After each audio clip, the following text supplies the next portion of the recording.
You are not to step foot out of this room until you apologize to your sister. My father screamed that sentence in front of the entire extended family at our annual Christmas dinner. The room was full of whispers, and a few relatives actually chuckled. My face burned with absolute humiliation, but I simply looked at him calmly and said one single word: fine. The next morning, when my father burst through my door to yell at me some more, he found a completely empty room. At that exact moment, our family lawyer rushed through the front door of the estate, trembling and pale, and shouted, "Sir, what on earth have you done?" Before I tell you exactly what happened next, let me know where you are watching this video from in the comments below. Hit the like button and subscribe to the channel if you have ever been pushed into a corner by your own family just to protect a terrible outsider. My name is Sydney. I am 32 years old and I work as a forensic accountant. My entire career is built on digging through complex financial records to expose corporate fraud and hidden assets. I have always prided myself on my sharp logic and rationality, but it seems that rationality never had a place in my own family. We are a prominent African American family in Chicago. My father Richard is the chief executive officer of Grayson Logistics, a massive transportation company founded by my late grandfather.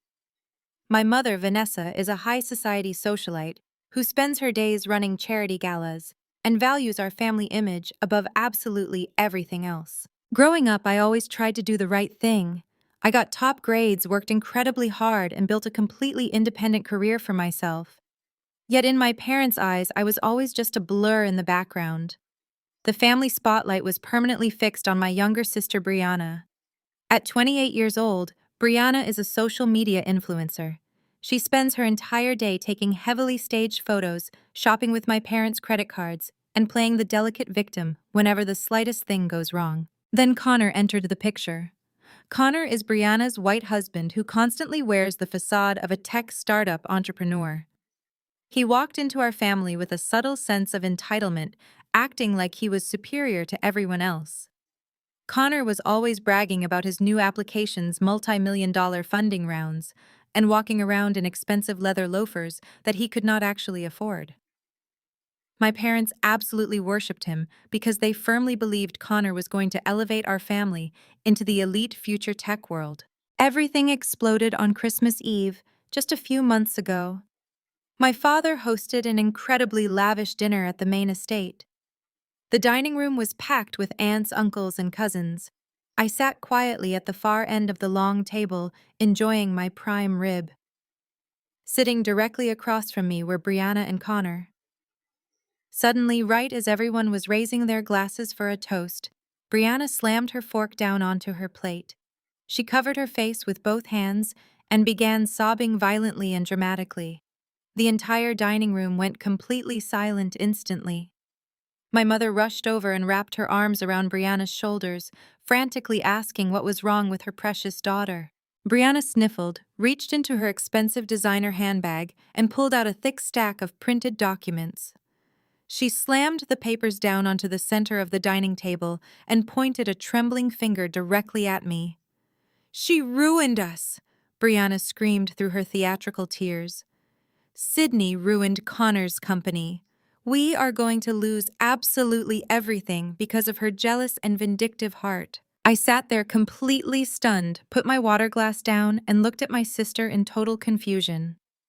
"What on earth are you talking about, Brianna?" Connor leaned forward, resting both of his elbows on the table. A smug and arrogant smirk formed on his lips. "Do not play the innocent victim with us, Sydney," he said, using that slow, patronizing tone he always reserved exclusively for me.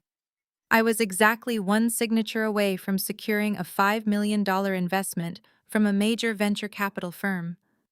But this morning the investors pulled out entirely, and my inside contact told me exactly why.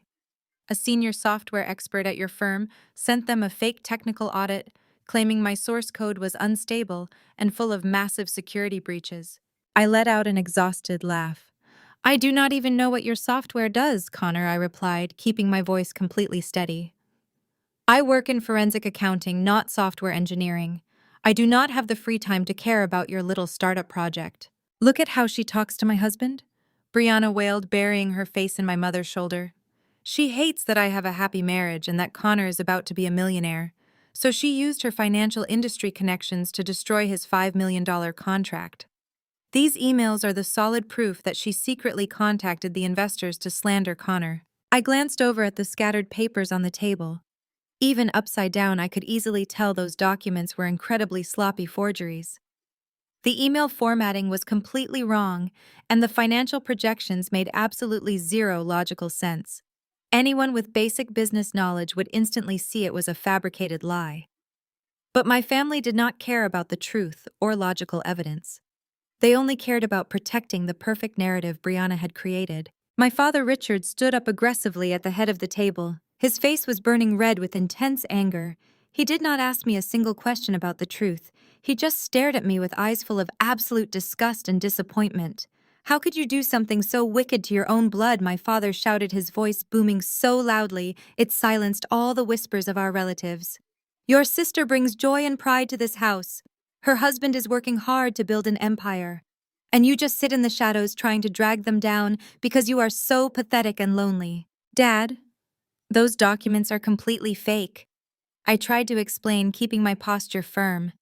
"If you would just take one single minute to look closely at the financial details." "Shut your mouth," my father roared, slamming his fist down onto the table so hard the crystal glasses violently shook. The entire extended family stared at me. A few older cousins shook their heads in disapproval. I was a 32-year-old woman with a highly successful career out in the real world. Yet inside this room, I was nothing but a punching bag for them to release their frustrations on. My father pointed his index finger straight toward the grand staircase in the foyer. "You are not to step foot out of this room until you are ready to apologize to your sister and fix the massive damage you caused Connor. You are grounded. Go to your room right this instant and think deeply about the incredible shame you have brought upon this family today." Grounded. He was literally grounding a fully grown, independent woman. My face burned hot with intense humiliation. I looked over at my mother, who was glaring at me with cold, empty eyes. I looked at Brianna, who was poorly hiding a victorious smile behind her napkin. And I looked directly at Connor, who gave me a condescending little wink. I stood up slowly from my chair. I did not scream. I did not shed a single tear. I looked straight into my father's furious eyes and said exactly one word: "Fine." As I walked step by step up the grand staircase, I could hear them down below comforting and praising Connor. They honestly thought they had won. They thought they had finally put me back into my lowly place. But they had absolutely no idea that sending me up to that room was the worst mistake they had ever made in their entire lives. I was not going upstairs to cry into my pillow. I was going upstairs to prepare the total destruction of their comfortable and fake lives forever. The heavy oak door of my childhood bedroom clicked shut behind me. I did not throw myself onto the bed to weep like my mother probably expected. Instead, I walked straight to my closet and pulled out my overnight bag. The room was exactly as Elaine had designed it. Pale blue walls, heavy curtains, and an overwhelming sense of suffocation. But tonight it was just a staging area for my departure. I opened my laptop and inserted a small encrypted USB drive. The screen illuminated my face as lines of data began transferring. While they were downstairs eating pie and celebrating my humiliation, I was downloading the complete financial history of Grayson Logistics. As a forensic accountant, I had access to everything. I had spent the last 3 months quietly tracking the bizarre discrepancies in the company accounts. Connor thought he was a genius, but he left a digital trail so wide a child could follow it. He had been using the family business name to set up shell companies, washing money to cover his massive gambling debts. I watched the progress bar inch closer to 100%. My mind drifted back to my grandfather, the man who actually built the empire. My father was currently running into the ground. Grandpa Harrison was the only person in this family who saw me for who I really was. He knew Richard was blinded by ego. He knew Elaine was obsessed with appearances, and he certainly saw right through Brianna and her empty charm. Right before he passed away, he handed me an antique brass key. He told me to keep it safe and never mention it until the time was right. The transfer completed with a soft chime. I pulled the USB drive out and slipped it into my coat pocket. I packed only the essentials, leaving behind all the expensive dresses and jewelry my parents had bought me over the years to use as leverage. I placed the antique brass key squarely in the center of the perfectly made bed. It was the key to a safety deposit box that held the original documents of Grandpa Harrison's secret trust, a trust that no one else in the family knew existed. I slipped out the back staircase, the one the catering staff used, and walked out into the crisp winter night. The cold air hit my face, but for the first time in years, I felt entirely free. I got into my car and drove away from the sprawling estate without looking back in the rearview mirror. The next morning, the house was probably thick with tension. I can only imagine the scene based on what I learned later. Richard sat at the head of the breakfast table, sipping his expensive dark roast coffee, waiting for me to come down and beg for forgiveness. Brianna was likely scrolling through her phone, acting like the fragile victim, while Connor buttered his toast with that smug sense of victory. When 9 o'clock rolled around and I had not made an appearance, my father's patience snapped. He slammed his coffee cup down and marched up the grand staircase. He was ready to deliver another booming lecture about respect and family duty. He threw open the door to my bedroom, expecting to find me crying in the corner. Instead, he found total silence. The bed was perfectly made. The closet doors were wide open, showing empty hangers. The only thing left in the room was that heavy brass key resting on the pristine duvet. Richard stared at the empty room, his face turning purple with rage. He stormed back downstairs, holding the key in his closed fist. "She left," he roared, pacing the length of the formal dining room. "That ungrateful, arrogant girl actually left the house. She thinks she can just walk away from her punishment without apologizing to you, Brianna." Elaine gasped, pressing a hand to her chest. "How dramatic," she sneered. "Let her go. She will be back by dinner when she realizes she has nowhere else to stay." Connor leaned back in his chair, his eyes gleaming with malice. "You should cut off her credit cards, Richard. That will teach her a lesson in humility. She cannot survive without the family money." My father pointed a finger at Connor, nodding in agreement. "You are absolutely right, son. I am going to freeze every single account attached to her name. Let us see how long she lasts out there without my financial support." He pulled out his phone and angrily dialed the private number for the family banker. But before the call could even connect, the heavy mahogany front doors of the estate burst open. Standing in the foyer was Mr. Caldwell, our longtime family attorney. Caldwell was a man who usually maintained perfect composure. He was the epitome of professionalism. But this morning his face was completely pale, and his hands were physically shaking as he clutched a thick leather binder to his chest. "Richard," my father barked, lowering his phone. "What is the meaning of this, Caldwell? Why are you barging into my home unannounced on the morning after Christmas?" Caldwell took a deep, trembling breath and walked into the dining room. He looked around at the luxurious spread of food, at Elaine in her silk robe, at Brianna and Connor sitting there like royalty. Then he looked directly at my father. His voice cracked as he spoke. "Richard, what on earth have you done?" Caldwell asked, his tone a mixture of terror and disbelief. "Where is Charmaine?" "She threw a childish tantrum and left." My father scoffed, waving his hand dismissively. "I grounded her last night for sabotaging Connor's business and demanding she apologize. She decided to run away instead. I was just about to call the bank to freeze her accounts. She will come crawling back soon enough." Caldwell dropped the heavy leather binder onto the dining table. The thud echoed through the silent room. "You grounded her," the lawyer repeated, his voice rising to a frantic pitch. "You grounded a 35-year-old woman and drove her out of this house." "So what?" my father yelled back, his ego bruising. "I am the head of this family. I make the rules under this roof." Caldwell let out a sound that was half sob, half manic laugh. "You fool," he whispered, pulling a document from the binder. "You absolute fool. You do not own this roof, Richard. You never did." The entire room froze. Connor slowly lowered his coffee cup. Brianna stopped scrolling on her phone. Elaine stared at the lawyer as if he had lost his mind. "What are you talking about?" my father demanded, stepping forward. "I am the chief executive officer of Grayson Logistics. My father left this estate and 51% of the company to me when he died." Caldwell shook his head violently. "No, Richard, he did not. Harrison set up a blind trust before his passing. You were never the primary beneficiary, you were simply a placeholder. The true owner of the Grayson estate, the controlling shareholder of the company, and the sole heir to the legacy has always been Charmaine." Elaine let out a sharp gasp. "That is impossible," she screeched.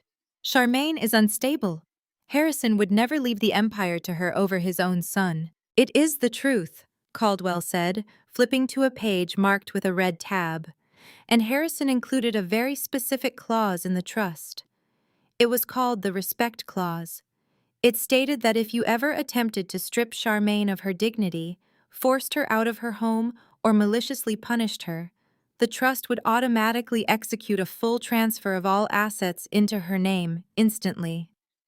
By publicly humiliating her last night and driving her out, you triggered the clause, Richard." Just then, my father's cell phone began to ring. He looked down at the screen. It was the president of their bank. He answered it on speakerphone, his hands trembling slightly. Richard, the banker's voice filled the silent room. "I am calling to inform you that we have received a federal directive. All of your personal and corporate accounts have been frozen effective immediately. You no longer have authorization to access Grayson Logistics funds." My father dropped the phone. It hit the hardwood floor with a sharp crack. His knees buckled, and he collapsed into the dining chair, staring blankly at the antique key he was still holding in his hand. The heavy mahogany door of my bedroom clicked shut, locking out the noise of the Christmas dinner below. I did not throw myself onto the mattress to weep. I did not stare into the mirror and wonder why my family hated me. Those days were long gone. I walked straight to the closet and pulled out my black leather travel bag. My movements were precise and calculated. I folded my clothes flat, leaving behind every expensive dress and piece of jewelry Vanessa and Richard had ever bought me. I only packed the items I had purchased with my own hard-earned money. The walls of this room were a pale, suffocating pink that Vanessa had chosen years ago to make me look softer and more compliant. It never worked. I walked over to the vintage oak desk by the window and opened my laptop. The screen glowed in the dark room, illuminating my face. I reached into my pocket and pulled out a small black USB drive. I plugged it into the port and watched the security verification pop up on the screen. I typed in my administrative password. As a forensic accountant, I had backdoor access to every single server at Grayson Logistics.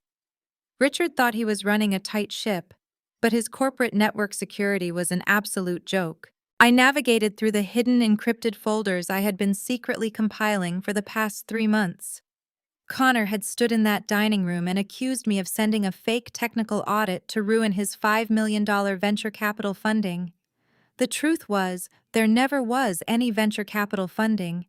It was a massive lie he fabricated to cover his tracks and play the victim. Connor thought he was a criminal mastermind, but he left a digital footprint so incredibly massive it was almost insulting to my profession. I clicked on the master folder labeled Offshore Transfers and initiated the download to my encrypted drive. Line by line, the data transferred onto the small device. The spreadsheets detailed exactly how Connor had been using Grayson Logistics as a shell company to funnel corporate money into an illegal sports gambling syndicate. He was drowning in $2 million of debt to dangerous people. He was secretly using my grandfather's legacy to pay it off month by month. My father was so busy admiring Connor's fake designer shoes and listening to his empty tech jargon that he never noticed the company accounts bleeding dry. The progress bar slowly filled on my screen. 90%, 95%, 100%. Download complete. I safely ejected the drive and slipped it into the inner pocket of my jacket. That small piece of plastic held the absolute power to send Connor to federal prison and strip my father of his precious executive title. There was one last thing to do. I reached into my bag and pulled out a small velvet pouch. Inside was a heavy antique brass key. It was cold to the touch. My grandfather Harrison gave this key to me on his deathbed. He knew my father was blinded by arrogance, and that my mother only cared about country club aesthetics. He knew Brianna would eventually marry a parasite like Connor. My grandfather told me to keep this key hidden until the day they pushed me too far. That day had finally arrived. The key belonged to a private vault downtown. Inside that vault were the original legal documents for his secret blind trust. I walked over to the large canopy bed. I smoothed out the expensive silk duvet, making sure there were absolutely no wrinkles. Then I placed the antique brass key directly in the center of the mattress. It sat there gleaming under the dim moonlight shining through the window. It was a silent message, a warning they would not understand until it was too late. I slung my bag over my shoulder and slipped out through the side door that led to the staff staircase. The house was massive, and everyone was still in the dining room, drinking expensive wine and laughing at my expense. The cold winter air hit my face as I walked out to my car. I started the engine and drove away from the Grayson estate in total silence. I did not look back. The sun rose the next morning, casting a bright light over the snow-covered grounds of the estate. Downstairs in the grand kitchen, my family was continuing their fake charade. My father Richard sat at the head of the breakfast table, drinking his imported dark roast coffee. He felt incredibly powerful this morning. He truly believed he had finally broken my spirit and put me in my lowly place. Vanessa was flipping through a luxury lifestyle magazine, planning her next expensive charity gala outfit. She cared more about what her wealthy friends thought than the fact that she had just allowed her eldest daughter to be publicly humiliated. Brianna was holding her phone up to the window, recording a video for her followers. She was using a soft, sad voice, pretending to be exhausted from hosting such a perfect and demanding family holiday. Connor was aggressively cutting his eggs with that same smug sense of superiority, thinking his elaborate lie had worked flawlessly and that the family fortune was his for the taking. When the clock finally struck 9, my father wiped his mouth with a linen napkin.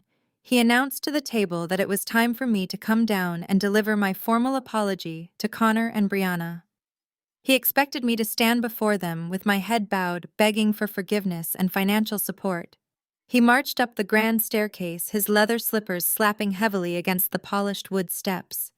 He was rehearsing the harsh words he was going to use to break me down even further. He walked down the long hallway and stopped directly in front of my door. He did not knock. He aggressively turned the handle and pushed the door wide open, ready to yell his morning demands. "Sydney, get down to the dining room right now," he barked, his voice booming into the room. But nobody answered. The room was completely silent. The air was cold and still. My father stepped inside, his angry expression slowly turning into deep confusion. The closet doors were wide open, revealing empty wooden hangers. My personal toiletries were missing from the bathroom counter. The room felt completely hollow. Then his eyes landed on the bed. It was perfectly made without a single crease in the fabric, and resting right in the middle of the silk duvet was the heavy antique brass key. Richard walked over slowly, staring at it. He had never seen the key before, but he recognized the old Grayson family crest engraved on the handle. His face turned red with fresh anger, realizing I had simply walked out without asking for his permission. He grabbed the key tightly in his fist, his knuckles turning white. He stormed out of the room, completely unaware that the countdown to his total destruction had just begun. Richard marched down the grand staircase, his heavy footsteps echoing through the massive foyer. His face was a mask of pure rage. He clutched the antique brass key so tightly the cold metal dug deep into his palm. He burst through the double doors of the formal dining room where the rest of the family was still enjoying their lavish holiday breakfast. The smell of expensive bacon and freshly brewed espresso filled the air. Vanessa looked up from her luxury lifestyle magazine, visibly annoyed by the sudden loud disruption. Brianna paused her video recording, letting out a dramatic sigh of frustration. Connor just smirked, taking another slow, deliberate bite of his eggs. Where is she? Vanessa asked, her tone dripping with irritation and disdain. Is she finally ready to apologize for ruining my peaceful morning? She is gone, Richard bellowed, slamming the heavy brass key onto the polished mahogany dining table. The loud crack made everyone jump. The girl actually packed her bags and left in the middle of the night like a coward. She left this old key on her bed like some kind of insolent joke just to mock me. Brianna gasped loudly, covering her mouth with her perfectly manicured hand. Oh my God, she actually ran away. She is so completely selfish and toxic. She cannot even take responsibility for trying to destroy Connor's life and ruin our family reputation. Connor leaned back in his expensive leather chair, crossing his arms over his chest. He wore a look of absolute triumph and superiority. Well, Richard, I hate to say it, but maybe this is actually for the best. Sydney has always been a dark cloud over this family. But you know she will not last a single week out there on her own. She is probably checking into some cheap motel right now, using your credit cards to pay for it while playing the victim. Vanessa nodded in total agreement, taking a slow sip of her morning mimosa. Connor is exactly right, darling. You need to cut off her funds immediately. She thinks she is so independent and smart. So let her see what the real world actually costs without the Grayson family name and our wealth to protect her. Richard's chest puffed out with arrogant pride. He fully believed he held all the power in the universe. You are absolutely right, Vanessa. I am going to freeze every single card in her wallet right now. I will drain her personal checking accounts and completely block her access to all corporate expense accounts. If she wants to walk out of my house without my permission, then she leaves with absolutely nothing but the clothes on her back. He pulled his sleek smartphone from his pocket and aggressively dialed the private direct number for the president of their primary bank. The phone began to ring. Richard smiled over at Connor, sharing a moment of toxic masculine solidarity. They truly thought they were teaching me a harsh lesson. They thought I was going to come crawling back to the estate on my hands and knees, begging for their financial support and their forgiveness. But before the bank president could even answer the call, a massive crash echoed from the front of the house. The heavy oak double doors of the Grayson mansion were thrown wide open, hitting the interior walls with a violent, echoing thud. Richard lowered his phone slowly, frowning deeply. Who on earth would dare enter his private estate like that? Frantic footsteps scrambled across the polished marble floor of the foyer. A man stumbled into the dining room, breathing heavily and sweating profusely. It was Mr. Caldwell, our longtime family lawyer. Caldwell was an older man who usually moved with slow, deliberate grace. He always wore impeccably tailored suits and maintained an aura of absolute total control in every situation. But this morning, Caldwell looked like he had just seen a terrifying ghost. His expensive suit jacket was unbuttoned, his silk tie was yanked loose around his neck, and his face was the pale color of dirty snow. He was physically trembling from head to toe, clutching a thick, heavy leather briefcase tightly to his chest, like a protective shield. Richard stared at the lawyer in utter bewilderment. Caldwell, what in the world is the meaning of this? Why are you barging into my home like a madman on the day after Christmas? Caldwell did not immediately answer him. His wild, terrified eyes darted frantically around the room, scanning the faces sitting at the table. He looked at Vanessa sitting calmly in her silk robe. He looked at Brianna, who was staring at him with wide, confused eyes. He looked at Connor, who suddenly seemed very nervous and shifted in his seat. Finally, Caldwell's desperate eyes locked directly onto Richard. Where is Sydney? Caldwell choked out, his voice cracking with pure, unadulterated panic. Richard, tell me exactly where Sydney is right this very second. Richard scoffed loudly, waving his hand dismissively at the older man. He completely misread the lawyer's sheer panic, assuming Caldwell was just acting overly dramatic about standard family drama. Relax, Caldwell. You are making a ridiculous scene over nothing. Sydney threw a childish tantrum last night.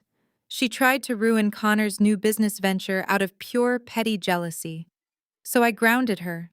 I told her she was not allowed to leave her room until she gave her sister a proper formal apology. Caldwell's knees literally buckled beneath him.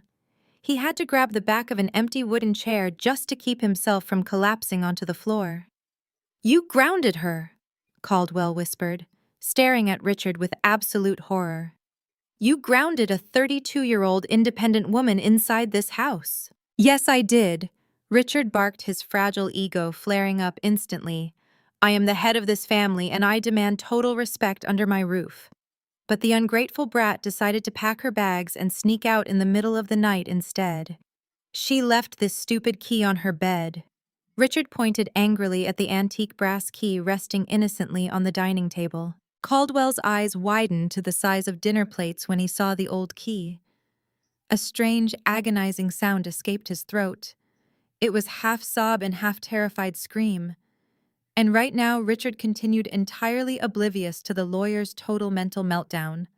"I am calling the bank to freeze every single one of her accounts. I am cutting her off entirely. Let us see how long she survives without my money." Caldwell dropped his heavy leather briefcase. It hit the hardwood floor with a deafening slam, bursting wide open and spilling thick legal documents everywhere. "You fool!" Caldwell screamed, his voice echoing fiercely through the massive house. "You absolute ignorant fool! You do not cut Sydney off. You do not own that money. You do not even own this house." The entire dining room fell into a dead, shocked silence. Connor slowly lowered his silver fork. Vanessa's crystal mimosa glass trembled uncontrollably in her hand. Richard stood up, his face turning a dark, angry shade of purple. "Watch your tone with me, Caldwell," Richard threatened aggressively, stepping toward the lawyer. "I am the chief executive officer of Grayson Logistics. My father left this entire estate and the majority controlling shares of the company directly to me. I pay your retainer. You work for me." Caldwell laughed loudly. It was a hysterical, manic laugh that sent cold chills down everyone's spine. "I do not work for you, Richard. I never worked for you. I worked for Harrison Grayson. And after he died, I have been working exclusively for the true heir of this entire empire." Richard stopped dead in his tracks. "What are you talking about? I am the sole heir." Caldwell shook his head violently, tears of pure panic welling in his red eyes. "No, Richard. You were never the heir. You were just a temporary placeholder until Sydney was ready. And by forcing her out of this house last night, you just destroyed your own life." Caldwell stepped forward and slammed the heavy leather-bound file down onto the center of the mahogany dining table. The loud smack made Vanessa jump in her seat, spilling the rest of her mimosa all over her expensive silk robe. Richard stared at the file as if it were a venomous snake. "What is this absolute nonsense, Caldwell?" he demanded, his voice trembling slightly beneath his forced arrogance. "My father left everything to me. I have the original will. I saw him sign it with my own 2 eyes." Caldwell let out a deep, exhausted sigh and wiped the cold sweat from his forehead with a handkerchief. "What you saw your father sign, Richard, was a decoy. It was a surface-level document designed to keep your fragile ego intact, while the real legal maneuvers were handled in absolute secrecy." Harrison Grayson was a brilliant man. He built this entire transportation empire from the ground up, and he was not about to let his arrogant son run it straight into the ground. The lawyer flipped the thick leather cover open, revealing stacks of documents heavily stamped with federal seals and notarized signatures. Months before his death, Harrison established an irrevocable blind trust, Caldwell explained, pointing a trembling finger at the top page. He placed the deed to this exact estate, the massive family investment portfolios, and the 51% controlling stake of Grayson Logistics completely inside that trust. "Legally speaking, Richard, you do not own a single brick of this mansion. You do not own a single share of the company. You are merely appointed as an interim manager, a temporary placeholder, meant to keep the executive seat warm." Connor leaned forward, his face completely drained of color. The smug, superior smirk was entirely wiped from his mouth. "Wait a minute." Connor interrupted, his voice losing all its previous confidence. "If Richard does not own the controlling shares, then who does? Who is the primary beneficiary of the blind trust?" Caldwell looked at Connor with a mixture of pity and absolute disgust. The primary beneficiary is the only person in this family who actually inherited Harrison's intelligence and moral compass.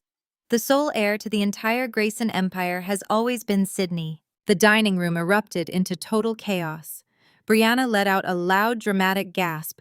"No!" she shrieked, slamming her perfectly manicured hands onto the table. "That is a complete lie.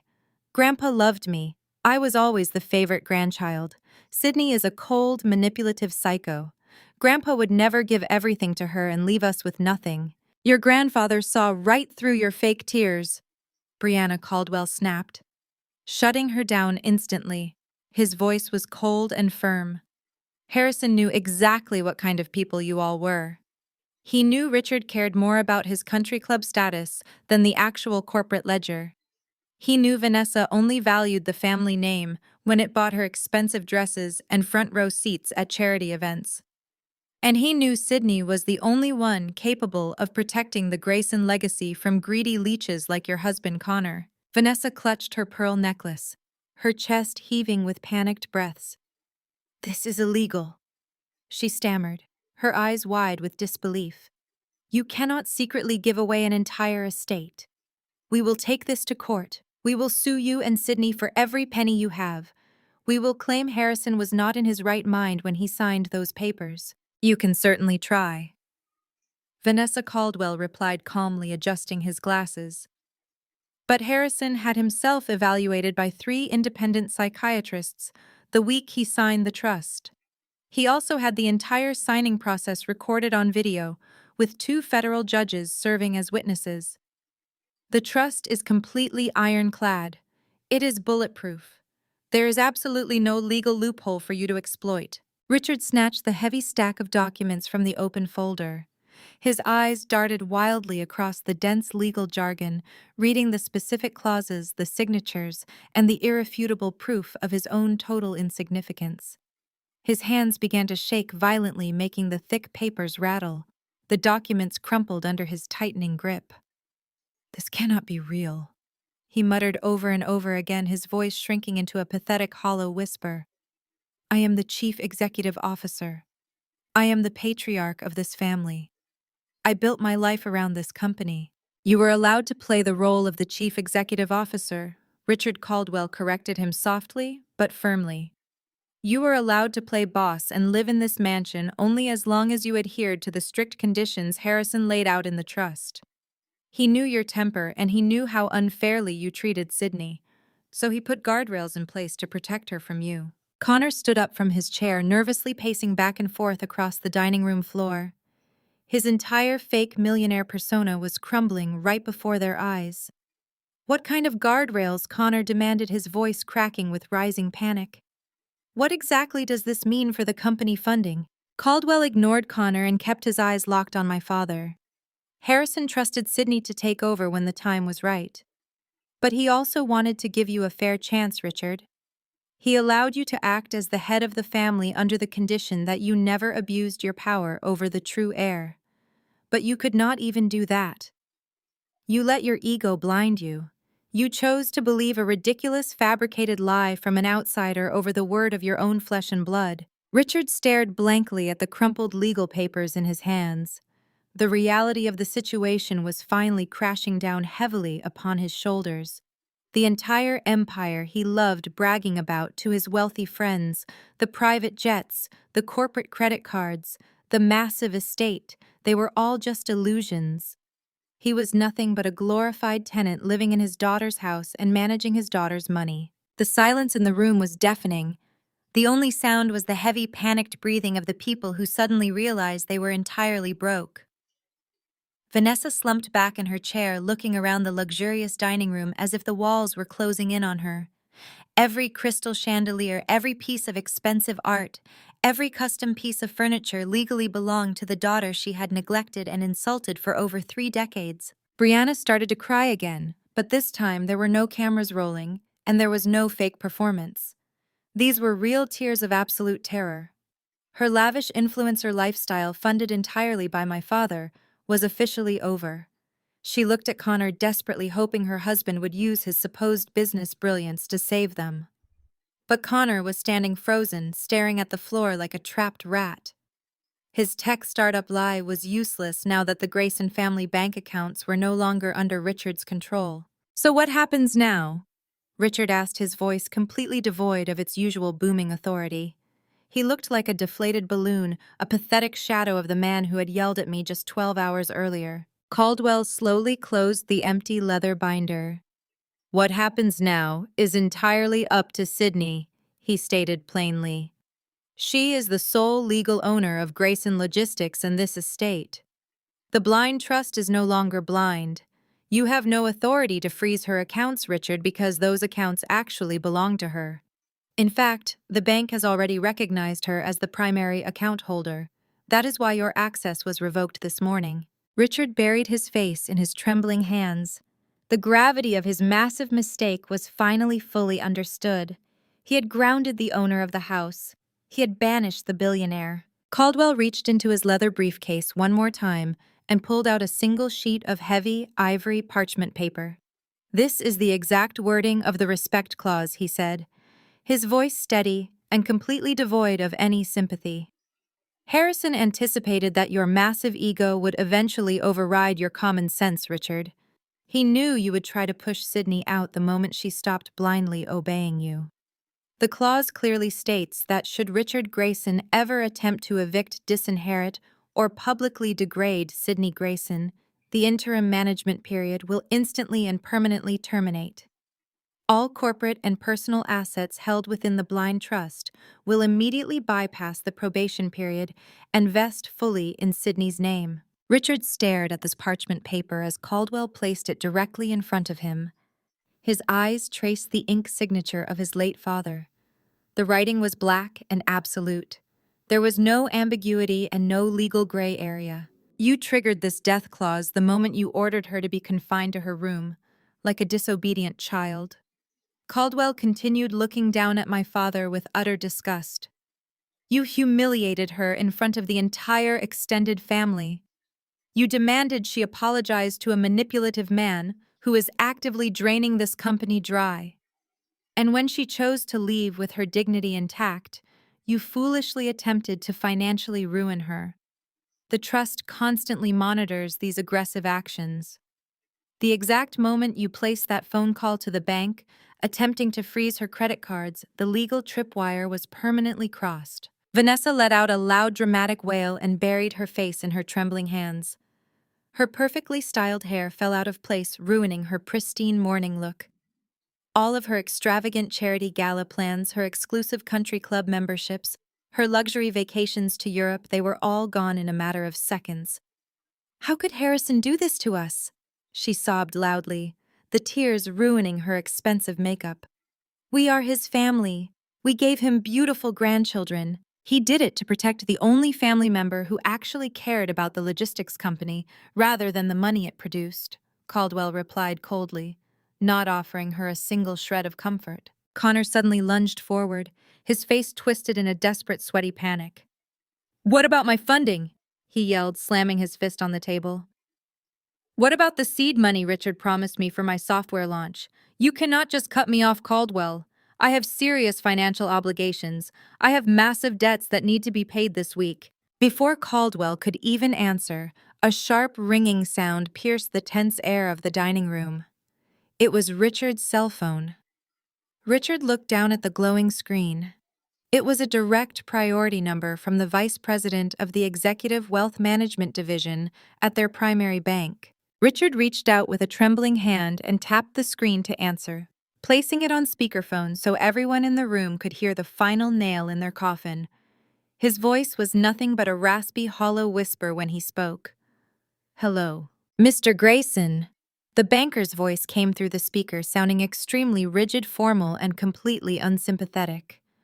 "I am calling to officially notify you that our legal department has received the execution orders from the Harrison Grayson Trust. Per the strict legal directives, we have completely frozen all of your personal checking and savings accounts. Your corporate expense accounts and company credit lines have been permanently closed." Richard closed his eyes, a single tear of pure agonizing defeat rolling down his cheek. I understand, he whispered, his spirit totally broken. But the banker was not finished. Furthermore, Mr. Grayson, we have also frozen all accounts belonging to your son-in-law Connor. Since his initial seed funding was directly tied to the Grayson Logistics corporate accounts, and those specific funds are now under federal review for unauthorized offshore transfers, his banking access has been completely revoked. Any lines of credit extended to him under the Grayson family name are null and void, effective immediately. Connor let out a loud, terrifying gasp, as if all the oxygen had just been violently sucked out of the room. No, he shouted, leaning aggressively over the table toward the phone. You cannot do that. You cannot freeze my accounts. I have autopay set up for my luxury car. I have rent due on my office space. I owe people money, very dangerous people. I am sorry, sir. The banker replied, his tone completely indifferent to Connor's rising panic. We are only following the strict legal directives of the new primary account holder. All future financial inquiries regarding Grayson Logistics funds must now be directed exclusively to Sydney. Good day to you all.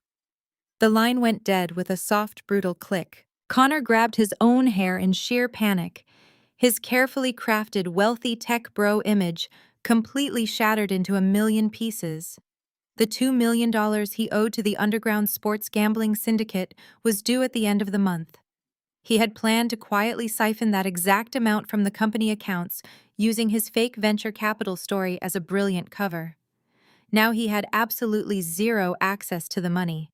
The dangerous people he owed did not care about blind trusts or silly family drama. They only cared about getting paid in cash. Brianna stood up, her wooden chair scraping loudly and harshly against the hardwood floor. She looked at Connor with wide, terrified, and confused eyes.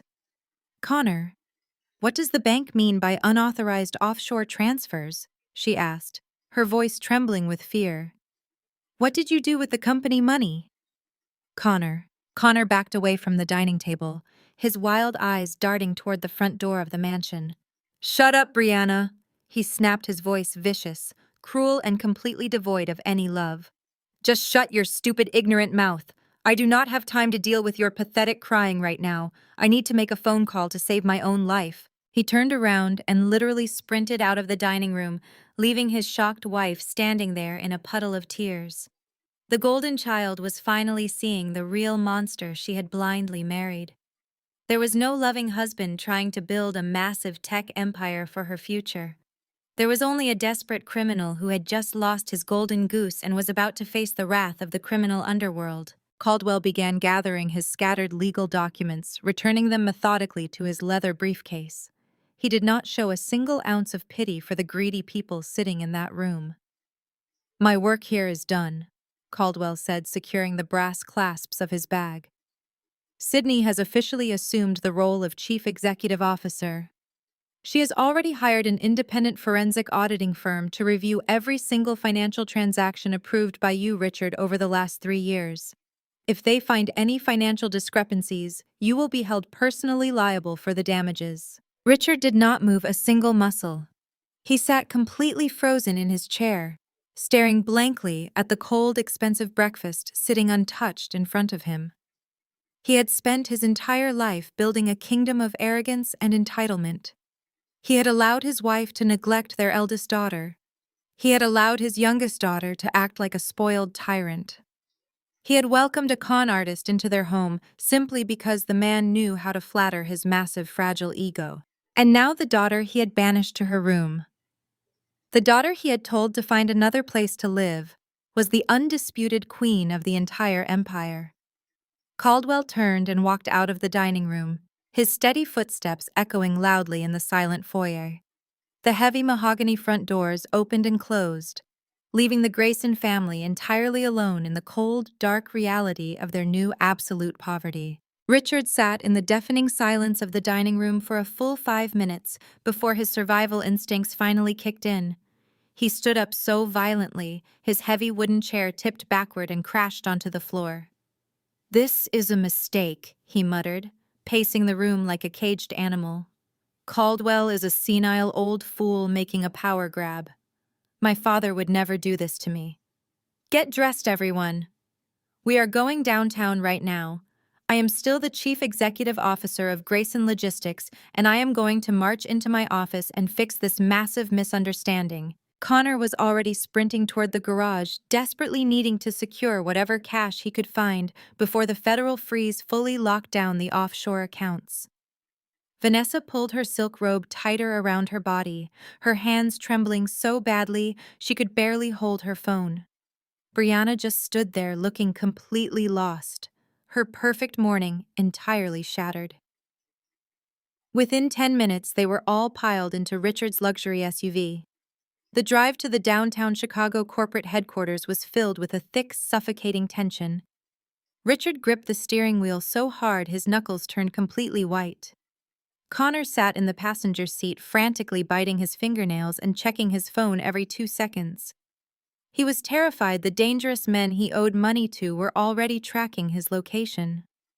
Vanessa and Brianna sat in the back, completely silent, staring out the tinted windows as their perfect, wealthy reality rapidly dissolved around them. The massive glass and steel skyscraper of Grayson Logistics loomed over the city skyline. Richard parked aggressively in the underground VIP parking structure, ignoring the fact that his reserved spot now had a bright orange traffic cone placed directly in the center of it. He ran over the cone, crushing it under his heavy tires. He marched toward the private executive elevator lobby with his head held high, forcing his chest out to project the same arrogant authority he had worn for the past 10 years. Connor, Vanessa, and Brianna trailed closely behind him, desperately hoping Richard's blind confidence meant everything would somehow be magically fixed. They reached the sleek silver doors of the private elevator. Richard pulled his black corporate access card from his expensive leather wallet and swiped it firmly against the security scanner. Instead of the pleasant green light and soft chime he was used to hearing, the scanner flashed a harsh, solid red. A loud, mechanical buzzing sound echoed through the lobby, indicating access denied. Richard frowned deeply and swiped the card again. Red light. Access denied. He swiped it a third time, much harder, aggressively hitting the plastic against the sensor. Red light. Is the machine broken? Vanessa asked, her voice trembling with rising panic as a few employees walking past turned to look at them. Before Richard could answer, the head of building security walked over. His name was Marcus, and for years he had greeted Richard with a respectful bow and a warm smile. Today, Marcus stood tall, his expression completely neutral and strictly professional. "I am sorry, Mr. Grayson," Marcus said, his voice loud enough for the passing junior executives to hear. "Your executive access card has been deactivated. In fact, all 4 of your family cards have been flagged in the main system. You are no longer authorized to use the private elevator or access the restricted executive floors without a temporary guest pass." Richard stared at the security guard, his face turning a dark, violent shade of purple. "Do you know exactly who I am, Marcus?" he spat out, pointing a trembling finger at the guard's chest. "I pay your salary. I am the head of this entire company. You will override this machine right now and let me up to my office, or I will have you fired and blacklisted from every security firm in this city." Marcus did not flinch or back down. He simply crossed his arms over his chest. "I take my orders directly from the legal department, sir. And the legal department just informed me 5 minutes ago that you have been placed on immediate administrative leave. If you wish to go up to the 50th floor, you will have to use the standard employee elevators and check in at the front desk, just like any other regular visitor." The absolute humiliation of standing in the main lobby was almost too much for Richard to bear. Dozens of lower-level employees were walking past them, whispering to each other and pointing discreetly. The untouchable Grayson family was suddenly standing behind a velvet rope, completely locked out of their own ivory tower. Connor grabbed Richard's arm, pushing him toward the public elevators. "We do not have time to argue with a minimum wage guard," Richard Connor hissed, sweating profusely. "Just swallow your pride and get us upstairs so we can transfer the funds before the bank locks everything down permanently." The 4 of them squeezed into a crowded employee elevator. Vanessa covered her face with her designer handbag, trying to hide from the curious stares of the corporate analysts and marketing assistants standing next to them. Brianna kept her head down, staring blankly at her expensive shoes. The elevator ride felt like it took an absolute eternity, stopping at almost every single floor to let people on and off. Richard stared blankly at the digital floor indicator, his chest tightening with every passing second, as he was forced to share breathing room with the very people he had always considered beneath him. When the doors finally opened on the 50th floor, Richard pushed his way aggressively past the other passengers and stormed down the long carpeted hallway toward the chief executive's suite. He expected to find confused secretaries and panicked board members. He expected to march into his massive office, pick up his landline, and scream at the legal team until they reinstated his unlimited power. He threw open the heavy glass double doors of the main executive office, completely ignoring the receptionist, who called out for him to stop and wait. Richard stormed into his private office, ready to unleash his full fury, but the angry words died instantly in his dry throat. The massive room with its floor-to-ceiling panoramic views of the city was not empty, and his heavy mahogany desk was certainly not unoccupied. Sitting directly in the center of the plush leather executive chair, with her hands neatly folded over a thick stack of corporate financial ledgers, was Sydney. She was wearing a sharp-tailored charcoal suit, her hair pulled back into a sleek professional bun. She looked entirely in her element, radiating a quiet, terrifying authority. Standing on either side of the desk were three serious-looking men in dark navy suits. They were not company employees. They wore the distinct identification badges of an independent federal forensic auditing firm. Sydney looked up slowly as her entire family stumbled awkwardly into the room. Her face was completely calm, completely devoid of the anger and humiliation she had felt just 12 hours ago when they locked her in her childhood bedroom. She did not yell. She did not gloat. She simply looked at my father with the cold, clinical precision of someone examining a very flawed spreadsheet. "You are late," Richard Sidney said softly, her calm voice echoing clearly across the massive, silent office. "But I suppose we can officially begin the audit now that you are finally here." Richard stood completely frozen in the doorway of the executive suite, his mouth hanging open in pure shock. He could not comprehend what he was looking at.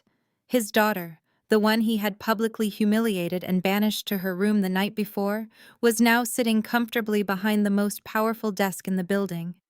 Before Richard could even find his voice to speak, Connor pushed aggressively past him. Connor's face was a twisted mask of intense panic and violent anger. The fake tech bro persona was completely gone, replaced by the frantic energy of a cornered criminal. "What the hell do you think you're doing?" Sydney Connor shouted, pointing a shaking finger at her. "Get out of that chair right this instant. You have absolutely no right to be in this building, let alone sitting in the chief executive office looking at private corporate financials. I am calling the police right now and having you arrested for trespassing and corporate espionage." Sydney did not flinch. She did not even blink. She simply leaned back in the luxurious leather chair and looked at Connor with an expression of absolute profound pity. "You are not in any position to be making threats, Connor," she said, her voice smooth and chillingly calm. "And before you reach for your phone to call the authorities, you should probably say hello to the three gentlemen standing right next to me. They are senior investigators from the Federal Financial Regulatory Commission, and they are here this morning at my direct personal invitation." Connor's hand froze halfway to his pocket. The color completely drained from his face, leaving him looking like a sick ghost. He stared at the three men in the dark navy suits. They were not security guards that he could intimidate. They were federal agents holding thick leather-bound portfolios filled with every single financial mistake Connor had ever made. Richard finally found his voice, though it was weak and trembling. "Sydney, what is going on here?" Richard stammered, leaning heavily against the heavy glass doorframe. "Why are federal auditors standing in my private office?" "It is my office now, Richard." Sydney corrected him softly, her eyes never leaving Connor's panicked face. And they are here because your golden son-in-law has been using Grayson Logistics as his own personal piggy bank to fund a massive illegal criminal enterprise. That is a complete lie, Connor shrieked, his voice cracking with sheer desperation. He turned wildly toward Richard and Vanessa, waving his hands in the air.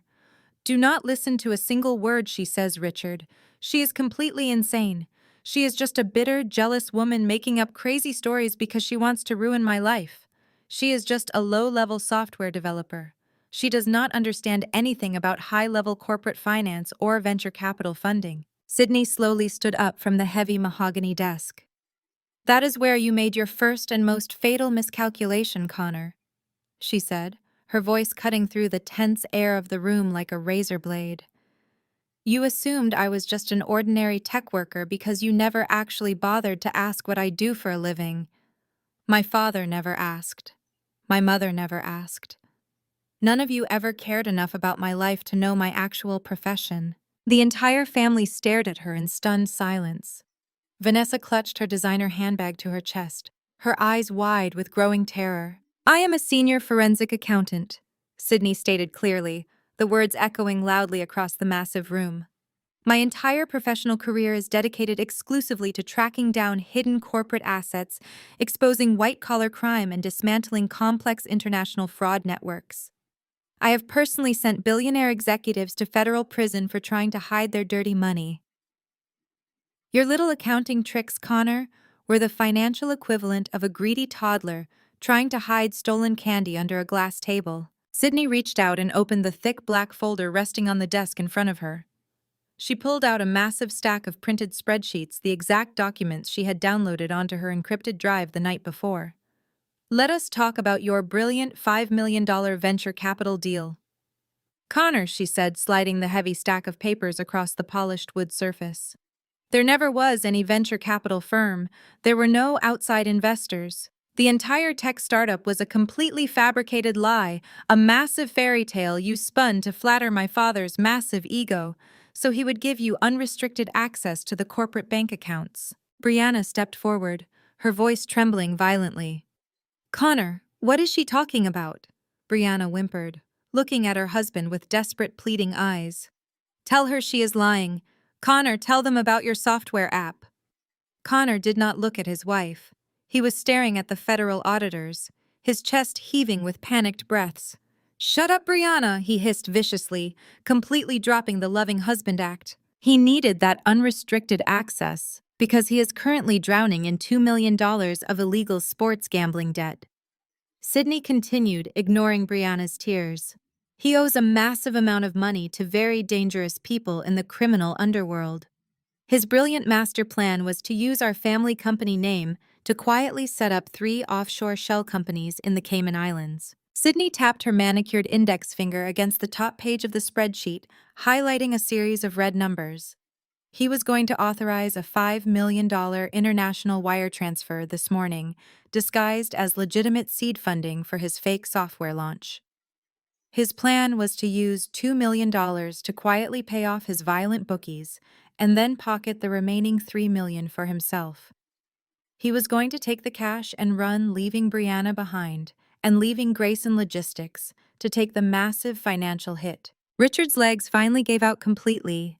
He collapsed into one of the plush visitor chairs, clutching his chest as if he were having a heart attack. He was stealing from us. Richard whispered, his voice hollow and broken. He was going to bankrupt my father's company. It is much worse than bankruptcy, Richard, Sydney replied, her tone devoid of any sympathy. He was actively using Grayson Logistics to launder dirty money across international borders. If I had not flagged those illegal transactions and permanently shut down the wire transfer last night, the federal government would have raided this entire building by noon today. You would have been arrested and marched out of here in handcuffs as an active accomplice to federal wire fraud and money laundering. The federal prosecutors would have held you personally responsible because your executive signature was the one authorizing all of his access. Sydney walked slowly around the desk, stopping right in front of her father. She looked down at the broken man who had tormented her for decades. I did not sabotage his fake business deal because I was a jealous sister. I blocked his illegal transfer to save my grandfather's legacy from being entirely seized and destroyed by the federal government. I saved you from spending the rest of your miserable life inside a maximum security federal prison.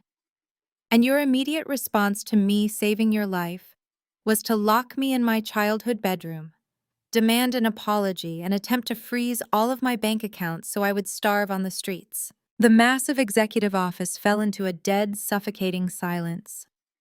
The only sound was Connor's rapid, frantic breathing as he backed slowly toward the glass doors, realizing there was absolutely no way out. The golden boy, the brilliant tech entrepreneur they had all worshipped over the dinner table, was nothing but a pathetic criminal parasite. And the daughter they had treated like absolute garbage for 32 years was the only reason they were not all wearing orange prison jumpsuits. Brianna broke the suffocating silence with a loud, piercing scream. She lunged forward, grabbing the edge of the heavy mahogany desk. "You are lying, Sydney!" Brianna shrieked, her face twisted in a mixture of profound terror and vicious denial. "You printed these fake spreadsheets just to ruin my marriage. Connor is a genius. He is building a software empire. He loves me, and he would never steal from our family. You are just a bitter, lonely woman who cannot stand the fact that I found a perfect husband while you have absolutely nobody." Connor grabbed his wife's arm, nodding frantically, agreeing with every delusional word she said. "Listen to her," Richard Connor pleaded, turning his desperate eyes back to my father. "Sydney hacked into the servers and manipulated the data to frame me. You know how vindictive she is. She planned this entire elaborate setup just to steal the company from you." The three federal auditors standing beside me did not say a single word. They simply looked at Connor with the cold, detached professionalism of men who had heard every pathetic excuse from desperate criminals 1,000 times before. Sydney did not raise her voice. She did not defend herself against Brianna's venomous insults. She slowly closed the thick black financial folder and leaned forward, resting her elbows on the polished wood. "You still do not understand how forensic accounting works, do you?" Brianna Sydney asked, her voice echoing softly but firmly across the massive executive suite. "When people like your husband launder $2 million to illegal offshore accounts, they do not just leave a trail of numbers. They leave a trail of communications. They send emails. They make phone calls. They leave voicemails. And when a federal judge signs a subpoena, we get to listen to every single word." Sydney reached over to the sleek computerized console built into the edge of the executive desk. She tapped the touchscreen, activating the high-definition surround sound speakers installed in the ceiling of the office. "I want you to listen very closely to this," Brianna Sydney said, looking directly into her sister's tear-filled eyes. "This is a recorded phone call Connor made at 2 in the morning last Tuesday. He was standing on the balcony of your luxury condo while you were asleep in the bedroom. He was talking to a woman named Ashley, a white Pilates instructor he has been secretly renting an apartment for on the north side of the city for the past 8 months." Connor let out a strangled gasp. His eyes widened in sheer, absolute panic. "No!" he yelled, lunging toward the desk to grab the console. "Stop it! Do not play that!" One of the federal auditors stepped forward instantly, placing a heavy, firm hand squarely on Connor's chest and pushing him forcefully back. "Step away from the desk right now, sir," the agent commanded, his deep voice leaving zero room for argument. Sydney pressed the play button. A soft static crackle filled the massive office, followed by the crystal-clear sound of Connor's voice echoing from the ceiling speakers. "I know, babe, I know." Connor sounded exhausted but arrogant on the recording. "You just have to be patient for a few more weeks. The wire transfer is almost completely set up. Once the old man signs off on the seed funding for my fake app, I am going to route the money straight to the Caymans." A high-pitched woman's voice answered him, giggling softly. "Are you sure you can pull this off, Connor? What if your wife finds out? She is always posting those annoying couple photos of you two online." Connor's cruel laughter echoed through the silent corporate office. "Oh, please," he scoffed loudly. "Brianna is completely clueless. She is just a stupid black doll. I dress up in designer clothes to keep her wealthy parents happy." The girl has absolutely nothing inside her head but makeup tutorials and shopping lists. She is my personal goldmine. I tolerate her annoying whining because her idiot father is handing me the keys to his entire transportation empire. As soon as the 3 million clears the offshore account, I am filing for divorce and booking us a one-way first-class ticket to Monaco. She can keep the fake Instagram life. I am taking the cash. Sydney tapped the screen, stopping the audio file. The brutal silence that followed was heavy enough to crush bone. Brianna stood frozen, her perfectly manicured hands trembling violently at her sides. The color completely drained from her face, leaving her looking like a hollow, shattered porcelain doll. The golden child, the beloved youngest daughter, had just heard the absolute, undeniable truth about her perfect fairy tale marriage. Her husband did not just lie to her about his business. He despised her. He used her race, her vanity, and her wealthy family as a calculated stepping stone for his own greedy survival. Connor backed away from his wife, shaking his head rapidly. "Baby, listen to me," he stammered, holding his hands up defensively. "That audio is fake. It is heavily edited. She used artificial intelligence to copy my voice. You know I would never say those horrible things about you." Brianna did not scream this time. She let out a quiet, agonizing whimper that sounded like a wounded animal. She took a slow, unsteady step backward, moving entirely away from the man she had proudly defended just 2 minutes prior. Richard sat paralyzed in the visitor chair, staring at Connor with a look of pure, murderous hatred. The patriarch of the Grayson family had finally realized that his blind, arrogant favoritism had invited a racist, manipulative parasite directly into his home. He had handed the keys to his father's legacy to a man who mocked them behind their backs. But before Richard could say a word, before the federal agents could formally begin reading, Connor his rights? A loud, dramatic gasp shattered the tension in the room. Vanessa suddenly clutched the collar of her expensive silk blouse. She stumbled backward, hitting the glass wall of the office, and slowly slid down to the floor. "Oh my chest!" Vanessa cried out, her voice perfectly pitched for maximum theatrical effect. "Richard, help me, I cannot breathe. The pain is unbearable." She began taking rapid, shallow breaths, fluttering her eyelashes, and clutching her left arm. Vanessa knew exactly what she was doing. The pristine social image of the Grayson family was completely imploding. Her precious son-in-law was a racist criminal fraud. Her youngest daughter was publicly humiliated. Her husband was completely stripped of his power. And the daughter she had neglected her entire life was now holding the executioner's axe. Vanessa could not handle the loss of control, so she used the only weapon she had left in her arsenal: absolute emotional manipulation. Richard snapped out of his paralyzed state and rushed to his wife's side, dropping to his knees. "Vanessa!" he yelled, panic replacing his anger. "Hold on, darling, I am right here." Brianna snapped out of her shock and ran to her mother, kneeling beside her and crying hysterically. "Mom, please hold on, we need an ambulance," she sobbed, looking up at Sydney with hateful, tear-filled eyes. "Look what you did, Sydney. You are killing our mother with your cruel lies. Stop this right now before she has a fatal heart attack." The federal auditors exchanged a brief skeptical look, clearly recognizing the fake medical emergency for exactly what it was: a desperate attempt to derail a federal investigation. Sydney stood perfectly still behind the massive mahogany desk, looking down at the pathetic scene unfolding on her office floor. She watched her mother dramatically gasping for air. She watched her father hovering anxiously. She watched her sister weaponizing their mother's fake illness to avoid facing the reality of her own shattered life. "You can stop the performance," Vanessa Sydney said, her voice completely flat and devoid of any emotion. "The paramedics are already on their way up. I called building security the moment you all stepped onto the elevator. But a fake heart attack is not going to stop the federal government from freezing your assets, and it is certainly not going to stop me from taking out the garbage." The paramedics arrived exactly 3 minutes later, carrying their heavy medical equipment into my new office. They checked Vanessa's vitals, only to find a perfectly steady resting heart rate and absolutely flawless blood pressure. The federal auditors did not even look up from their laptops as my mother was awkwardly escorted out of the building on a stretcher, hiding her face behind her designer handbag. Richard and Brianna followed closely behind her, their heads bowed in absolute defeat.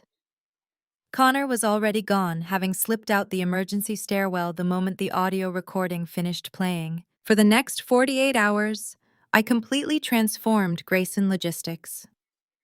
I worked directly with the federal agents, turning over every single piece of evidence regarding Connor's offshore accounts. The banking freeze remained in full effect. My family was entirely locked out of the empire they had abused for so long. Then on Wednesday afternoon, I received a handwritten note delivered directly to my executive assistant. It was from my mother.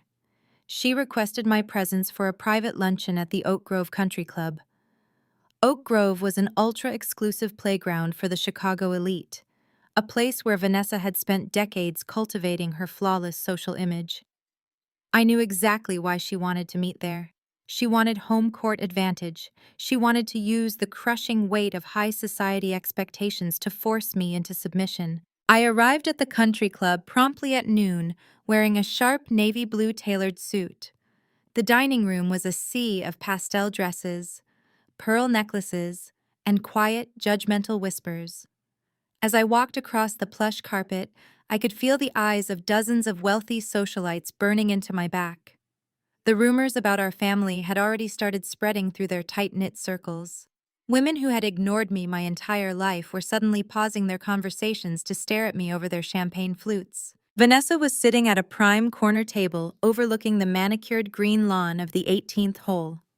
She looked absolutely radiant, wearing a pristine white silk dress and a massive diamond tennis bracelet. There was absolutely no trace of the woman who had faked a heart attack on my office floor just 2 days prior. She took a slow, elegant sip of her sparkling water and smiled warmly at a passing country club board member before turning her cold, dead eyes toward me. "You are looking well, Mother," I said softly, unfolding my linen napkin and placing it on my lap. "Your miraculous recovery is truly inspiring to us all." Vanessa did not smile. Her eyes were calculating, entirely devoid of any maternal warmth. She leaned forward, resting her manicured hands on the crisp white tablecloth. "Let us skip the sarcastic pleasantries, Sydney," she whispered.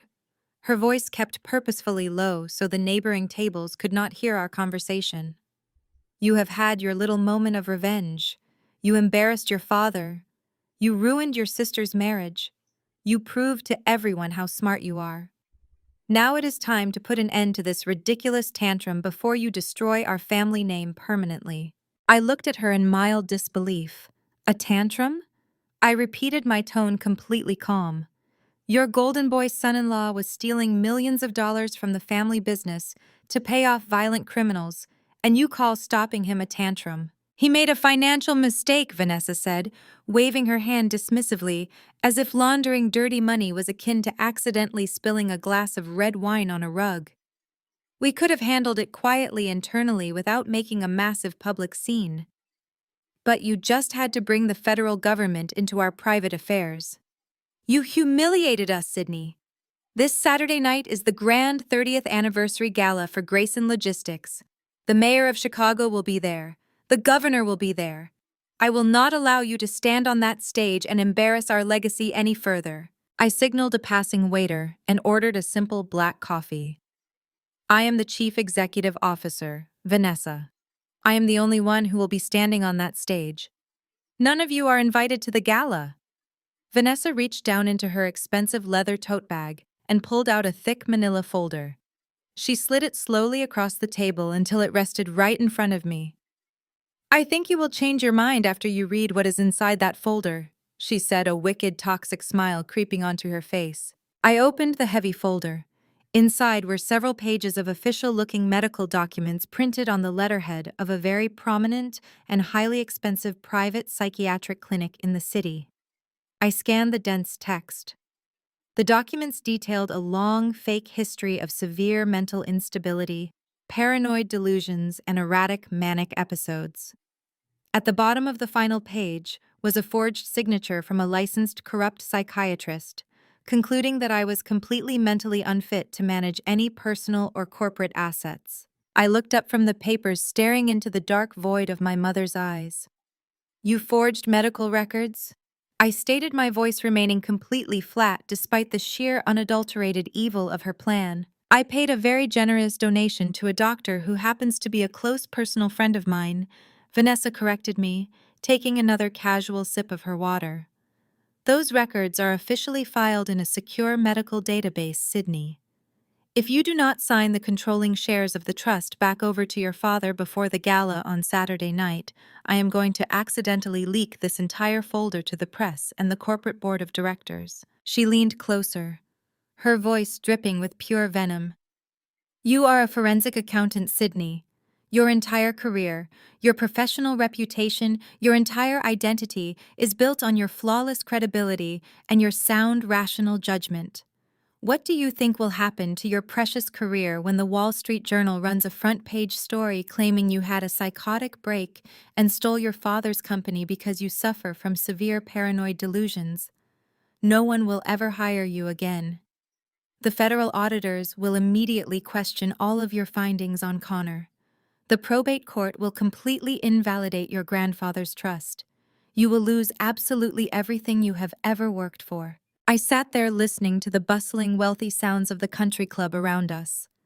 Women were laughing and clinking crystal glasses, entirely unaware of the absolute monster sitting across from me. My own mother, the woman who brought me into this world, was actively willing to permanently destroy my professional life, my credibility, and my sanity just so she could keep wearing designer dresses and attending expensive parties. You have exactly 48 hours, Sydney, Vanessa said, standing up from the table and smoothing out her pristine white dress. Bring the transfer documents to the gala. Sign the company back to Richard where it belongs. If you do, we will quietly put you away in a nice, comfortable private facility until this all blows over and the press forgets about you. If you refuse my generous offer, I will utterly destroy you. She picked up her designer bag and walked away, leaving me alone at the table. She honestly thought she had trapped me in a corner. She thought the threat of public humiliation would break me, but she forgot one very important detail about forensic accountants. We always keep our receipts. I sat at the table for a few more minutes, finishing my black coffee. I paid the bill and walked out of the opulent dining room, leaving the whispers of the wealthy socialites behind me. The afternoon air was thick and humid as I made my way toward the underground parking garage of the country club. My heels clicked rhythmically against the concrete floor, echoing in the dimly lit space. I reached into my purse for my car keys, my mind already formulating a legal counterattack against Vanessa's forged medical records. But before I could unlock my car, a tall figure stepped out from behind a concrete pillar blocking my path. It was Connor. He looked absolutely pathetic. The custom-tailored suit he usually wore was wrinkled and stained with sweat. His expensive leather shoes were scuffed and his hair was an uncombed, greasy mess. He was twitching slightly, his eyes darting around the empty parking garage like a hunted animal. The arrogant tech bro who had confidently winked at me just 3 days ago was entirely gone. Standing in front of me was a desperate coward whose time had completely run out. "Get out of my way, Connor," I said, my voice echoing sharply in the empty garage. "I have absolutely nothing to say to you. My lawyers will handle your divorce settlement with Brianna, and the federal agents will handle your criminal charges." I tried to step around him, but he moved quickly, blocking the driver's side door of my car. He raised both hands in a frantic, pleading gesture. "Wait, Sydney, please. Just listen to me for 2 minutes." Connor begged, his voice cracking with sheer panic. "You do not understand what is happening. You do not understand who I am dealing with. I do not care about the divorce. I do not care about Brianna, or Richard, or your insane mother. I just need the money, Sydney. I need the $2 million right now." I crossed my arms over my chest, staring at him with absolute disgust. "You stole from my family," I replied coldly. "You used our corporate accounts to wash your dirty money. You think I am going to open the vault and hand you a severance package for your criminal behavior?" Connor grabbed his own hair, tugging at the roots. His face was pale and slick with nervous sweat. They are going to kill me, Sydney. He choked out the words tumbling from his mouth in a frantic rush. The syndicate I owe the money to. They are not bankers. They are violent, dangerous people. The deadline is tomorrow night. If I do not wire the $2 million to their offshore account by tomorrow, they are going to find me. They already sent guys to watch my apartment. I have not slept in 2 days. That sounds like a personal problem, Connor, I said, entirely unmoved by his tears. You should have thought about the consequences before you decided to play high-stakes gambling with money you did not have. Connor's panicked expression suddenly shifted.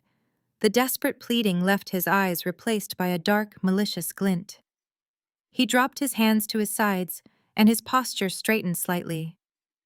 He reached into the inside pocket of his wrinkled suit jacket and pulled out a small silver flash drive. I knew you would say that, Connor sneered, his voice dropping to a harsh, threatening whisper. I knew you would not care if I ended up dead in an alley. But I also know the one thing in this world you actually do care about. He held the silver flash drive up so it caught the dim fluorescent light of the parking garage. You worshipped your grandfather? Connor continued, stepping closer to me. Old Harrison Grayson was the only person in your toxic family who ever treated you with an ounce of respect. He was your hero. He built Grayson Logistics from a single delivery truck into a billion-dollar empire. His legacy is absolutely spotless. I stiffened, my jaw clenching tightly. Do not talk about my grandfather, Connor. You are not worthy to even speak his name. Connor let out a dry, hollow laugh. Oh, I am going to do a lot more than speak his name, Sydney. I spent the last 6 months digging through the old corporate archives while Richard was busy playing golf. I had full administrative access, remember. I found old tax ledgers and I altered them. I spent hours carefully doctoring decades of financial records, completely rewriting the history of Grayson Logistics. A cold chill ran down my spine. What did you do? I asked, my voice low and dangerous. I created a paper trail. A very convincing, very damning paper trail, Connor said, a sick smile spreading across his face. This flash drive contains thousands of forged documents that prove your beloved Grandpa Harrison committed massive federal tax evasion during the early years of the company. The documents show he routinely bribed city officials, underpaid his workers, and funneled millions into illegal offshore accounts. It is a complete lie, of course, but it is a lie backed up by incredibly sophisticated financial forgeries that will take the federal government years to untangle. He took another step forward, invading my personal space. If you do not unfreeze the corporate accounts and authorize my $2 million wire transfer by tomorrow afternoon, I am sending copies of this flash drive to the Federal Bureau of Investigation, the Internal Revenue Service, and every major news outlet in Chicago. Connor threatened, his eyes wide and manic. They will completely tear your grandfather's legacy apart. His name will be dragged through the mud. The city will strip his name off the children's hospital he funded. The government will freeze the entire trust and seize the company pending a massive historical fraud investigation. Your perfect grandfather will be remembered as a corrupt criminal mastermind. I stared at him, the anger boiling hot and violent in my veins. My mother had just threatened to destroy my own life, and I had not even blinked. But Connor was aiming for Harrison. He was threatening to destroy the only pure thing in my life, the memory of the man who had loved and protected me. Connor knew exactly where to strike to inflict the maximum amount of pain. You are a disgusting, pathetic coward, I whispered, my hands balling into tight fists at my sides. I am a survivor. Connor spat back his breath, smelling stale and sour. I will do whatever it takes to stay alive. You have until tomorrow afternoon, Sydney. Unlock the Cayman Islands sub-account and let the $2 million clear. You get to keep the company, your grandfather keeps his spotless reputation, and I get to pay off the syndicate and disappear forever. Nobody gets hurt. He tossed the silver flash drive onto the hood of my car. It landed with a sharp metallic clink. Think about it very carefully, Sydney, Connor said, backing away into the shadows of the concrete pillars. $2 million is a very small price to pay to protect the only man who ever loved you. Do not make a mistake. You will regret for the rest of your life. He turned and quickly disappeared into the dark stairwell of the parking garage, leaving me standing alone in the quiet underground silence. I looked down at the silver flash drive resting on my car. Connor's threat was real, and the damage to Harrison's legacy would be catastrophic if those documents leaked. The coward thought he had finally found my breaking point. He thought I would crumble under the weight of my grandfather's memory. But Connor was about to learn that you never blackmail a forensic accountant with financial documents. I looked down at the small silver piece of plastic resting on the cold metal of my car hood. Connor stood a few feet away, watching me closely from the shadows. He was waiting for my reaction, waiting to see if his desperate gamble was going to pay off. As a forensic accountant, I knew exactly how easily a well-crafted forgery could temporarily derail a legacy. A federal investigation into Harrison Grayson would freeze the company assets for years. But more importantly, I knew that Connor was a cornered rat. If I pushed him into a wall right now, he might actually leak the documents out of pure spite before the federal agents could secure him. I needed him to feel safe. I needed him to think he held the winning hand so he would walk directly into his own federal prison cell. I let my shoulders slump forward. I forced my hands to shake slightly as I reached out and picked up the flash drive. I looked up at Connor, making sure my eyes portrayed absolute defeat and panic. "You cannot do this, Connor," I whispered, letting my voice crack just enough to sound completely broken. "My grandfather was a good man. He built this company to provide for us. If you release these documents, the government will destroy everything he worked for." Connor stepped out of the shadows, a sickeningly arrogant smile spreading across his pale, sweaty face. He puffed out his chest, suddenly feeling like the powerful tech bro millionaire he always pretended to be. "I do not want to destroy his legacy, Sydney," he said, his voice dripping with fake sympathy. "I just want what is rightfully mine. I want my $2 million so I can pay off my investors and move on with my life. You unlock the account, and this flash drive is the only copy that will ever exist. I will hand over the master files and walk away." I closed my eyes, taking a deep, shaky breath, playing the role of the defeated sister perfectly. "Fine," I said, looking down at the concrete floor. "You win, Connor. I will not let you ruin my grandfather's name over your filthy gambling debts, but you are not getting unlimited access to the main corporate funds. The federal auditors are watching those accounts too closely. There is a specific sub-account, an old vendor payment line we use for international shipping contractors. I will quietly unlock that specific sub-account and authorize a single wire transfer limit of exactly $2 million. Connor's eyes lit up with pure, greedy relief. He ran a hand through his greasy hair, nodding rapidly. "That works," he said quickly. "As long as the money clears by tomorrow afternoon, I do not care which account it comes from." "It will be unlocked by 8 in the morning," I told him, gripping my car keys tightly. "But you have to promise me, Connor. You delete every single forged file, you never speak of this tax evasion lie again, and you stay far away from the press. If you break this deal, I swear I will let the federal government bury you." Connor laughed, a loud, obnoxious sound that echoed in the empty garage. "Do not worry, Sydney," he sneered, adjusting the lapels of his wrinkled suit jacket. "I am a man of my word. Just make sure the money is ready tomorrow. I have a gala to attend on Saturday night, and I want to celebrate my success with a clear conscience." He turned and strutted away, his confidence completely restored, leaving me alone in the dim garage. I watched him walk away, dropping my fake, terrified expression the second his back was turned. My hands stopped shaking. My posture straightened. Connor thought he had just successfully blackmailed a corporate investigator. He had no idea he had just actively agreed to commit a massive federal crime using a monitored account. By that evening, the news of Connor's supposed victory had clearly reached the rest of the family. They did not know the details of his blackmail, but they knew he had somehow forced me to bend the knee. Vanessa, Richard, Brianna, and Connor genuinely believed they had won the war. They thought my mother's threat with the fake medical records and Connor's fake tax evasion documents had completely terrified me into returning their stolen empire. Instead of lying low or preparing for the legal fallout, they immediately reverted to their absolute worst materialistic habits. The very next morning, Brianna and Vanessa went on a massive shopping spree on the Magnificent Mile.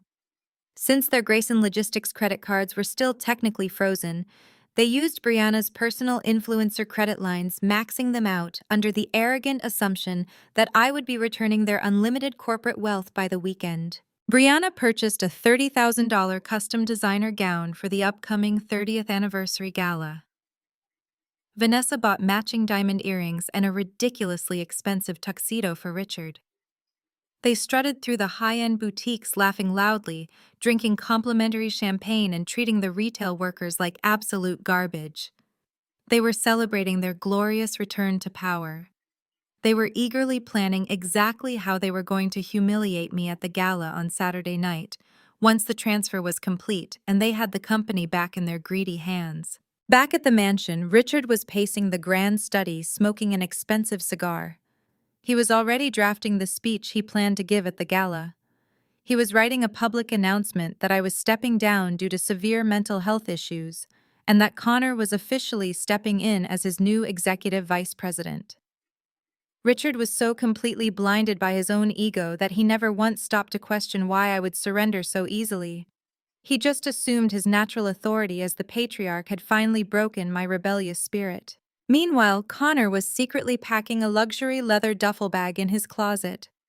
He had absolutely no intention of staying with Brianna once the $2 million cleared the offshore account. He was booking a private jet charter to Monaco, dreaming of his new life, far away from his annoying wife and her dramatic family. He thought he was the smartest man in the entire city. He thought he had outplayed everyone, the dangerous syndicate, my arrogant father, and me. What none of them realized was that the sub-account I promised to unlock for Connor was not a secret company slush fund. It was a highly restricted federal honeypot account, specifically designed and monitored by the Federal Bureau of Investigation to track international money laundering networks. Connor was not walking away with $2 million. He was walking directly into a federal trap and taking the entire Grayson family ego down with him. I drove away from the country club parking garage and headed straight back to the Grayson Logistics corporate tower. The downtown traffic was heavy, but my mind was completely clear. As soon as I stepped into the secure executive suite, I locked the heavy glass doors behind me. I walked over to the mahogany desk and opened the secure encrypted laptop provided to me by the Federal Financial Regulatory Commission. I plugged in my security key and initiated a secure encrypted phone call to Special Agent Davis, the lead investigator assigned to Connor's money laundering case. The line connected with a soft, electronic beep. "Is the bait in the water, Agent?" Davis asked, his voice calm and strictly professional, echoing slightly through the secure speaker. "The bait has been swallowed whole," I replied, leaning back in the plush leather chair. Connor took the deal exactly as we anticipated. He believes he successfully blackmailed me using forged tax documents about my grandfather. He thinks I unlocked the old offshore vendor sub-account to let him wire the $2 million to his syndicate. I could hear the faint sound of typing on the other end of the line. "Excellent work," Sydney Agent Davis said. "My cyber team just verified the system access. We see his IP address repeatedly pinging the honeypot server. He is logging in to check the balance. Let me explain exactly how a federal honeypot trap works, for those who might not understand the complexities of forensic accounting. When a criminal attempts to launder millions of dollars across international borders, they look for blind spots. They look for accounts with minimal oversight hidden behind shell companies in countries with loose banking regulations like the Cayman Islands. Connor thought the sub-account I gave him access to was a forgotten corporate slush fund. It looked completely authentic to the untrained eye. It had the correct international routing numbers, the proper Grayson Logistics, corporate identifiers, and the exact balance of $2 million sitting there waiting to be moved. But the entire account was a digital mirage. It was an isolated sandbox environment created and hosted directly on Federal Bureau of Investigation servers. Every single keystroke Connor made, every password he entered, every account number he tried to verify, was being recorded in real time by a team of federal cyber agents. The money inside the account was not real corporate capital. It was federal tracking funds, designed specifically to trace the flow of illicit money back to the dangerous gambling syndicate he owed. The moment Connor hits the execute button to wire that money, he will not be transferring funds to his violent bookies. He will be permanently sealing his own federal indictment. Under federal law, the sheer act of attempting to wire those funds across international borders using a monitored account constitutes wire fraud, money laundering, and criminal conspiracy. When does he plan to initiate the transfer, Agent?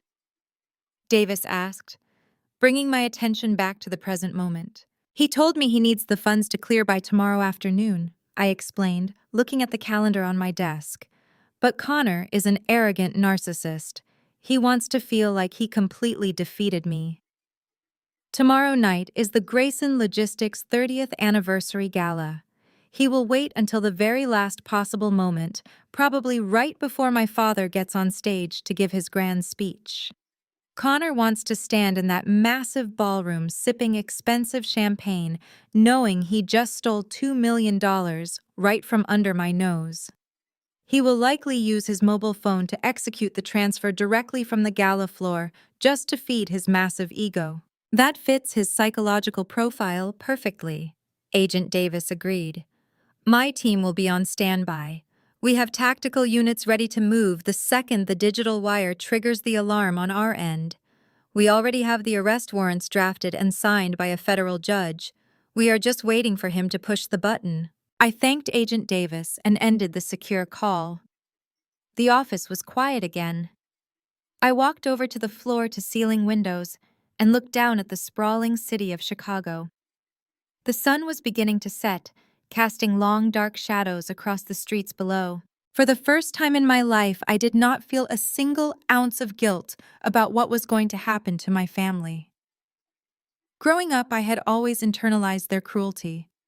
I thought that if I just worked harder, got better grades, or became more successful, they would finally love me the way they loved Brianna. I thought my father would eventually respect my intelligence. I thought my mother would eventually want to spend time with me instead of her country club friends. But this week had completely shattered those lingering childhood illusions. My mother had threatened to throw me into a psychiatric ward and permanently destroy my career with forged medical records simply because I stopped her favorite son-in-law from stealing our money. Connor had threatened to completely destroy the legacy of the only man who ever loved me by framing my dead grandfather for tax evasion. And my father and sister were blindly cheering them on, completely consumed by their own shallow greed and entitlement. They were not my family. They were parasites feeding off a legacy they did not build and destroying anyone who tried to hold them accountable. I spent the rest of the evening preparing the necessary corporate documents for the aftermath. I drafted the official termination papers for Richard, officially removing him from any association with Grayson Logistics and stripping him of his executive pension. I finalized the legal separation of the family trust, ensuring that Vanessa and Brianna would never be able to access a single dime of my grandfather's money ever again. I worked systematically and coldly, leaving absolutely no legal loopholes for them to exploit. The trap was flawlessly set. The federal agents were watching the digital wires. The arrest warrants were signed and waiting in briefcases. All I had to do now was get dressed and attend a party. I opened the bottom drawer of my desk and pulled out a simple, elegant black dress I had purchased years ago. It was not a $30,000 custom designer gown like the one Brianna had bought with stolen credit. It was understated sharp and commanded absolute respect. Tomorrow night, the Grayson family was going to walk into that grand ballroom expecting a glorious coronation. They were expecting to publicly humiliate me and reclaim their stolen throne before the eyes of the entire city. But they had absolutely no idea that the entire glamorous event was about to become the stage for their total and irreversible annihilation. I turned off the lights in the executive suite and locked the door behind me, completely ready for the final act to begin. I arrived at the grand ballroom of the Millennium Hotel exactly at 8 o'clock. The 30th anniversary gala for Grayson Logistics was the social event of the season. The massive room was draped in gold and black velvet with enormous crystal chandeliers hanging from the ceiling, casting a warm, expensive glow over the tables. Reporters and photographers from every major business publication in Chicago were crowded near the entrance, flashing their cameras as the city elite arrived. Mayors, city council members, and billionaire investors mingled, holding flutes of expensive champagne and discussing high-level corporate maneuvers. I walked quietly to my assigned seat at table number 1, directly in front of the main stage. I wore my simple black dress, blending into the shadows while my family prepared to blind everyone with their stolen wealth. I took a sip of sparkling water and waited.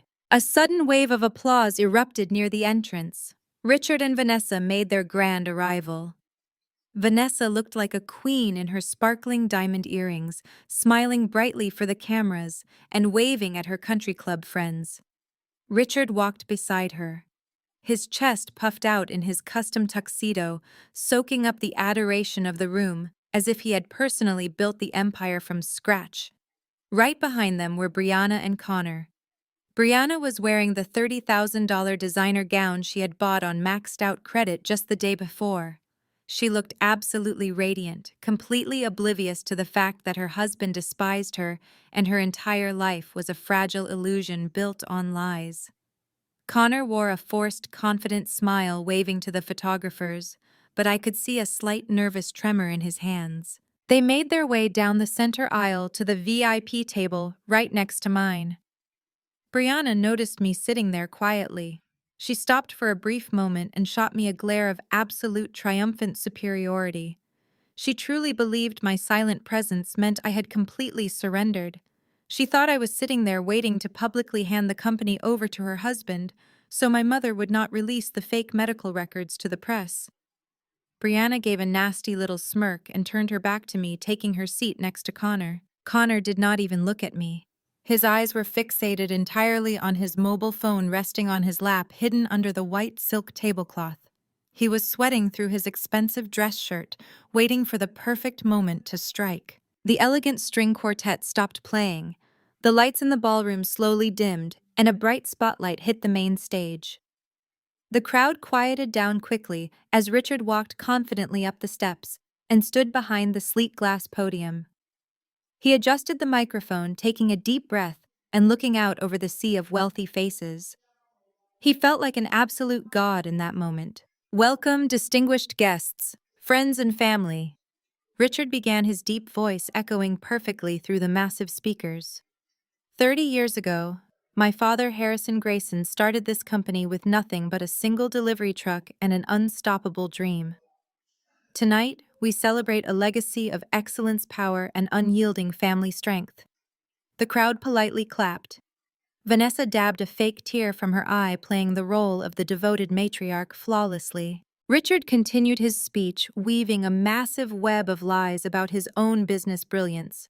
He talked extensively about how he had single-handedly guided the company through severe economic downturns, conveniently leaving out the fact that I was the one who had caught every major financial error he had ever made. He stood there basking in the unearned glory, completely intoxicated by his own massive ego and the sound of his own voice. As Richard spoke, I shifted my gaze to Connor. Under the table, his thumbs were moving rapidly across his glowing phone screen. He was logging into the secure banking portal I had provided him. He was navigating through the fake corporate prompts, bypassing the simulated security protocols, and entering the offshore routing numbers for his violent gambling syndicate. "This company has always been about looking toward the bright future," Richard announced, his voice growing louder and more passionate, filling the silent room. "And tonight, I am deeply thrilled to announce a monumental transition for the Grayson family.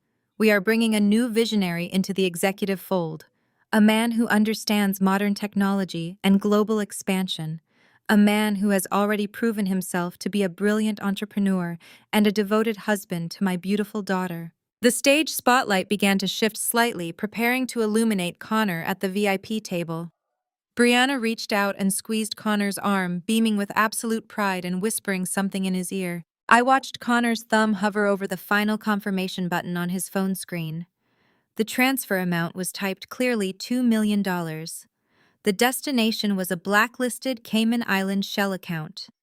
All he had to do was press send, and he believed the money would vanish into the untraceable criminal underworld, protecting his life and securing his escape. He looked up at the stage, watching his father-in-law sing his praises to the elite crowd. A sickeningly arrogant smile spread across Connor's pale face. He thought he had won everything. He thought he had blackmailed me successfully. He was getting the money. He was getting the prestigious executive title, and he was getting his absolute freedom from my sister. Connor pressed the execute button. I did not need to see his screen to know he did it. I felt my own mobile phone vibrate once inside my small clutch purse. It was an automated encrypted text message from Special Agent Davis. The message contained a single word: secured. Connor's wire transfer had just been successfully routed directly into the Federal Bureau of Investigation honeypot trap. The digital trigger had been pulled, and the massive invisible jaws of the federal government had just slammed shut around his neck. Richard raised both of his hands, gesturing grandly toward our table. Ladies and gentlemen, please direct your attention to my son-in-law, the new executive vice president of Grayson Logistics, Connor Davies. The ballroom erupted into thunderous applause. Connor quickly slipped his phone back into his jacket pocket and stood up, buttoning his suit jacket. He waved to the cheering crowd, basking in the overwhelming adulation. Brianna stood up right next to him, clapping enthusiastically and blowing elegant kisses to her wealthy friends in the audience. Vanessa leaned over the table and patted Connor's back, looking like the proudest mother in the world. They were entirely consumed by their own glamorous facade. They were standing at the absolute peak of their fake high society mountain, absorbing the cheers of the Chicago elite.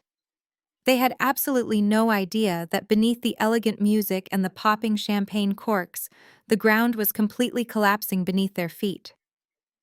The crime was finalized, the digital evidence was permanently locked, and the federal agents were already walking through the heavy brass doors of the hotel lobby. Richard beamed under the bright stage lights, holding his hands up to quiet the thunderous applause. The adoring crowd slowly settled back into their seats, adjusting their expensive silk gowns and tailored suits. Connor remained standing for just a moment longer, soaking in the absolute admiration of the Chicago elite before sitting down next to my sister. Brianna leaned her head affectionately on his shoulder, a picture-perfect portrait of high society success. Vanessa raised her crystal champagne flute toward the stage, a tear of pure arrogant pride shining on her cheek. I watched them all from the shadows of table number 1, my face completely expressionless. My phone buzzed one more time against my palm. The federal cyber team had successfully hijacked the hotel audio-visual system, just as we had planned. Now Richard continued, his booming voice echoing perfectly through the massive ballroom. We have prepared a short video presentation to honor the incredible 30-year history of Grayson Logistics. This video highlights the sacrifices my father made and the brilliant future my son-in-law Connor is about to build for all of us. Please direct your attention to the massive screen behind me. Richard stepped aside, gesturing grandly toward the enormous LED wall that spanned the entire width of the main stage. The ballroom lights dimmed down to a dramatic low glow. The string quartet stopped playing completely. Hundreds of wealthy guests turned their chairs, expecting to see a polished corporate documentary filled with uplifting music and historical photographs. The massive screen flickered on, but instead of a beautiful corporate logo, the screen displayed a stark black background with rapidly scrolling lines of green computer code. A confused murmur rippled through the elegant ballroom. Richard frowned, tapping his microphone. "Excuse me?" he said, looking nervously toward the audio-visual booth at the back of the room.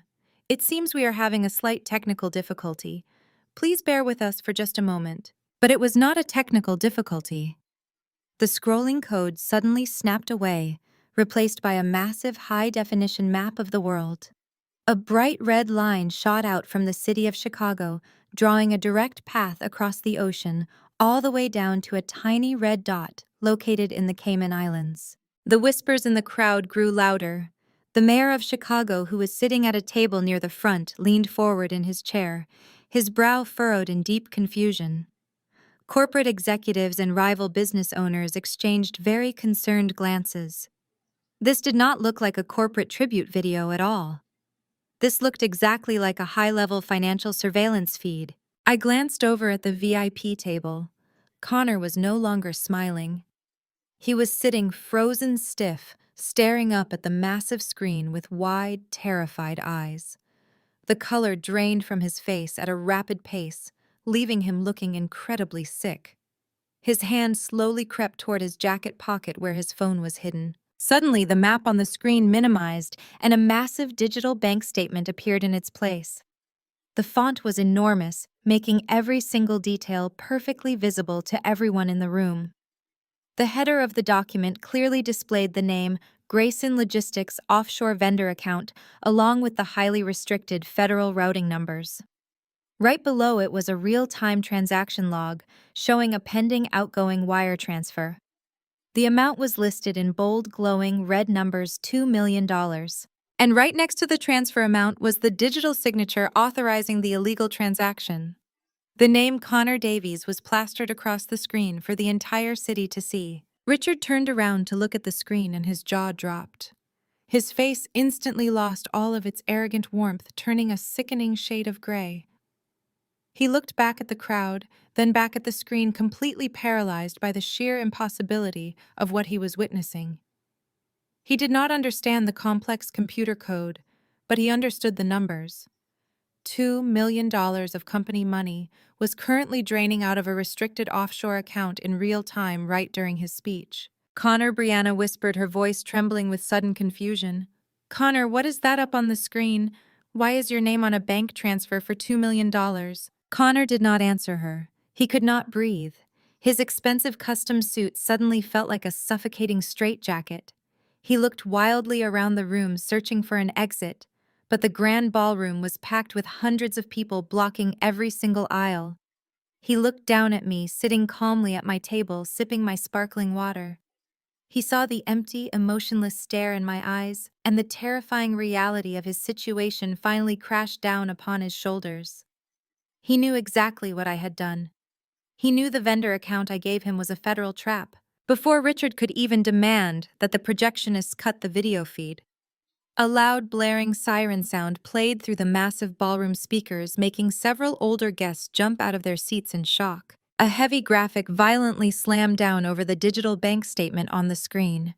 The massive, bold red letters read, "Federal Indictment Warrant Issued for Wire Fraud and International Money Laundering." Beneath the text, the screen displayed a live tracking notification showing the exact Internet Protocol address that initiated the transfer.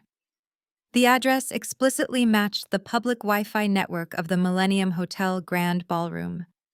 It even pinpointed the specific device as Connor's personal mobile phone. The entire room erupted into absolute chaos. The polite, wealthy whispers instantly transformed into loud gasping and chaotic shouting. Reporters who had been sitting quietly near the back suddenly scrambled out of their chairs, pulling out their professional cameras and frantically snapping photos of the massive red indictment on the screen. The rapid camera flashes lit up the dark ballroom like a violent lightning storm, capturing every moment of the Grayson family downfall. Board members of Grayson Logistics stood up, pointing angrily at Richard, demanding to know what illegal activities he was running. Wealthy corporate investors, who had trusted my family with their capital, were pulling out their cell phones, frantically calling their legal teams. The flawless, pristine social image my mother had spent decades carefully cultivating was being utterly shredded to pieces in front of a live, unblinking audience. Vanessa dropped her crystal champagne flute. It shattered loudly against the hard marble floor, spraying expensive sparkling wine over her designer shoes. She clutched her pearl necklace, hyperventilating as the camera flashes blinded her. "Richard, help me!" she cried out, looking desperately toward the stage. "Richard, do something! Turn it off immediately!" But Richard could not do anything. He was standing frozen behind the glass podium, gripping the edges so hard his knuckles were entirely white. He looked like a terrified, lost old man. The Grand Emperor of Grayson Logistics had been completely stripped of his power, and he was currently standing completely exposed before the entire business world. Connor suddenly bolted out of his chair, knocking it backward onto the floor. He did not care about Brianna, who was now screaming his name. He did not care about his fake tech bro image anymore. His pure primal survival instinct completely took over. He tried to sprint toward the side exit doors, located near the catering kitchens, hoping to disappear into the dark service hallways before anyone could stop him. But Connor did not make it more than 10 feet. The heavy oak doors at the main entrance of the ballroom suddenly burst wide open, hitting the walls with a deafening crash that silenced the entire panicked crowd. The heavy oak doors at the main entrance of the ballroom burst wide open, hitting the walls with a deafening crash that silenced the entire panicked crowd. Connor froze in his tracks, his escape route completely cut off. A dozen federal agents wearing dark tactical windbreakers with the letters FBI, printed boldly in yellow across the back, poured into the room. They moved with swift military precision, instantly blocking every single exit and securing the perimeter of the grand ballroom. The entire room fell into a dead, terrified silence, broken only by the continuous flashing of press cameras. I stood up from my seat at table number 1. My simple black dress rustled softly as I walked up the carpeted stairs to the main stage. Richard was still standing paralyzed behind the sleek glass podium, gripping the edges with white knuckles. He looked at me as I approached, his eyes wide with a desperate, pleading panic. He looked like a broken, terrified old man who had suddenly forgotten how to speak. I did not offer him a single ounce of comfort. I reached out and firmly pried the microphone from his trembling fingers. He stepped backward, completely surrendering his fake throne without a fight. I turned to face the sea of wealthy investors, politicians, and elite socialites. The massive digital indictment was still glowing bright red on the screen behind me, casting a harsh light over the stage. I raised the microphone. My voice was calm, steady, and carried perfectly through the silent, cavernous room. Ladies and gentlemen, I apologize for the sudden interruption to this evening. Celebrations, I began, my tone completely devoid of any panic or fear. My name is Sydney Grayson. I am the true Chief Executive Officer of Grayson Logistics and the sole primary beneficiary of the Harrison Grayson Blind Trust. The man you see trying to cower near the catering exit is my brother-in-law, Connor Davies. What you just witnessed on the screen behind me was not a technical glitch or a tasteless joke. It was the real-time execution of a federal sting operation. A loud, collective gasp rippled through the audience. The mayor of Chicago sat back heavily in his chair, looking thoroughly shocked. Connor Davies attempted to wire $2 million of corporate capital to an illegal offshore sports gambling syndicate. I explained, breaking down the financial crime with cold, clinical precision. He believed he had successfully blackmailed me into unlocking a vulnerable corporate account. However, he was entirely unaware that the specific vendor account he accessed was a restricted federal honeypot trap monitored directly by the Cyber Division of the Federal Bureau of Investigation. The United States government now has irrefutable digital evidence of his massive criminal conspiracy. I looked directly at the tables where our primary corporate investors were sitting. Their faces were pale with worry about their own financial stakes. I want to assure every shareholder and partner in this room that your investments are entirely secure, I stated firmly, projecting absolute corporate authority. I personally locked Richard Grayson out of the corporate banking infrastructure 2 days ago due to his gross administrative negligence. Not a single dime of actual company money was ever in danger. The Grayson Logistics legacy remains completely intact. Special Agent Davis walked straight down the center aisle of the ballroom, his eyes locked onto Connor. Connor let out a pathetic whimper and tried to run again, but 2 large federal agents immediately grabbed him. They threw him forcefully against a catered dining table.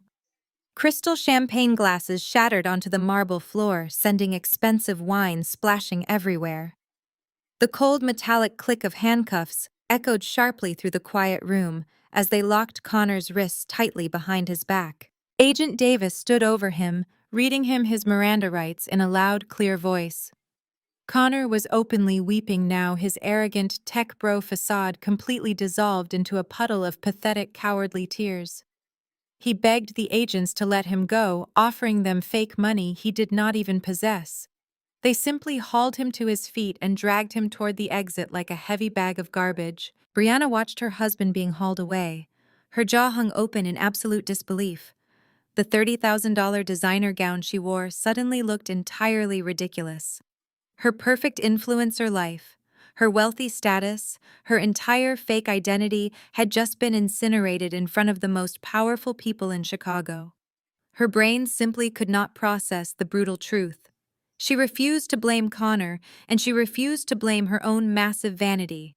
Her mind desperately sought a scapegoat, and her tear-filled eyes locked directly onto me, standing calmly on the stage. A primal, animalistic scream ripped from Brianna's throat. She kicked off her expensive high heels and charged the stage. "You ruined my life!" she shrieked, her face contorted with violent, irrational rage. "You set him up, you jealous, toxic monster!"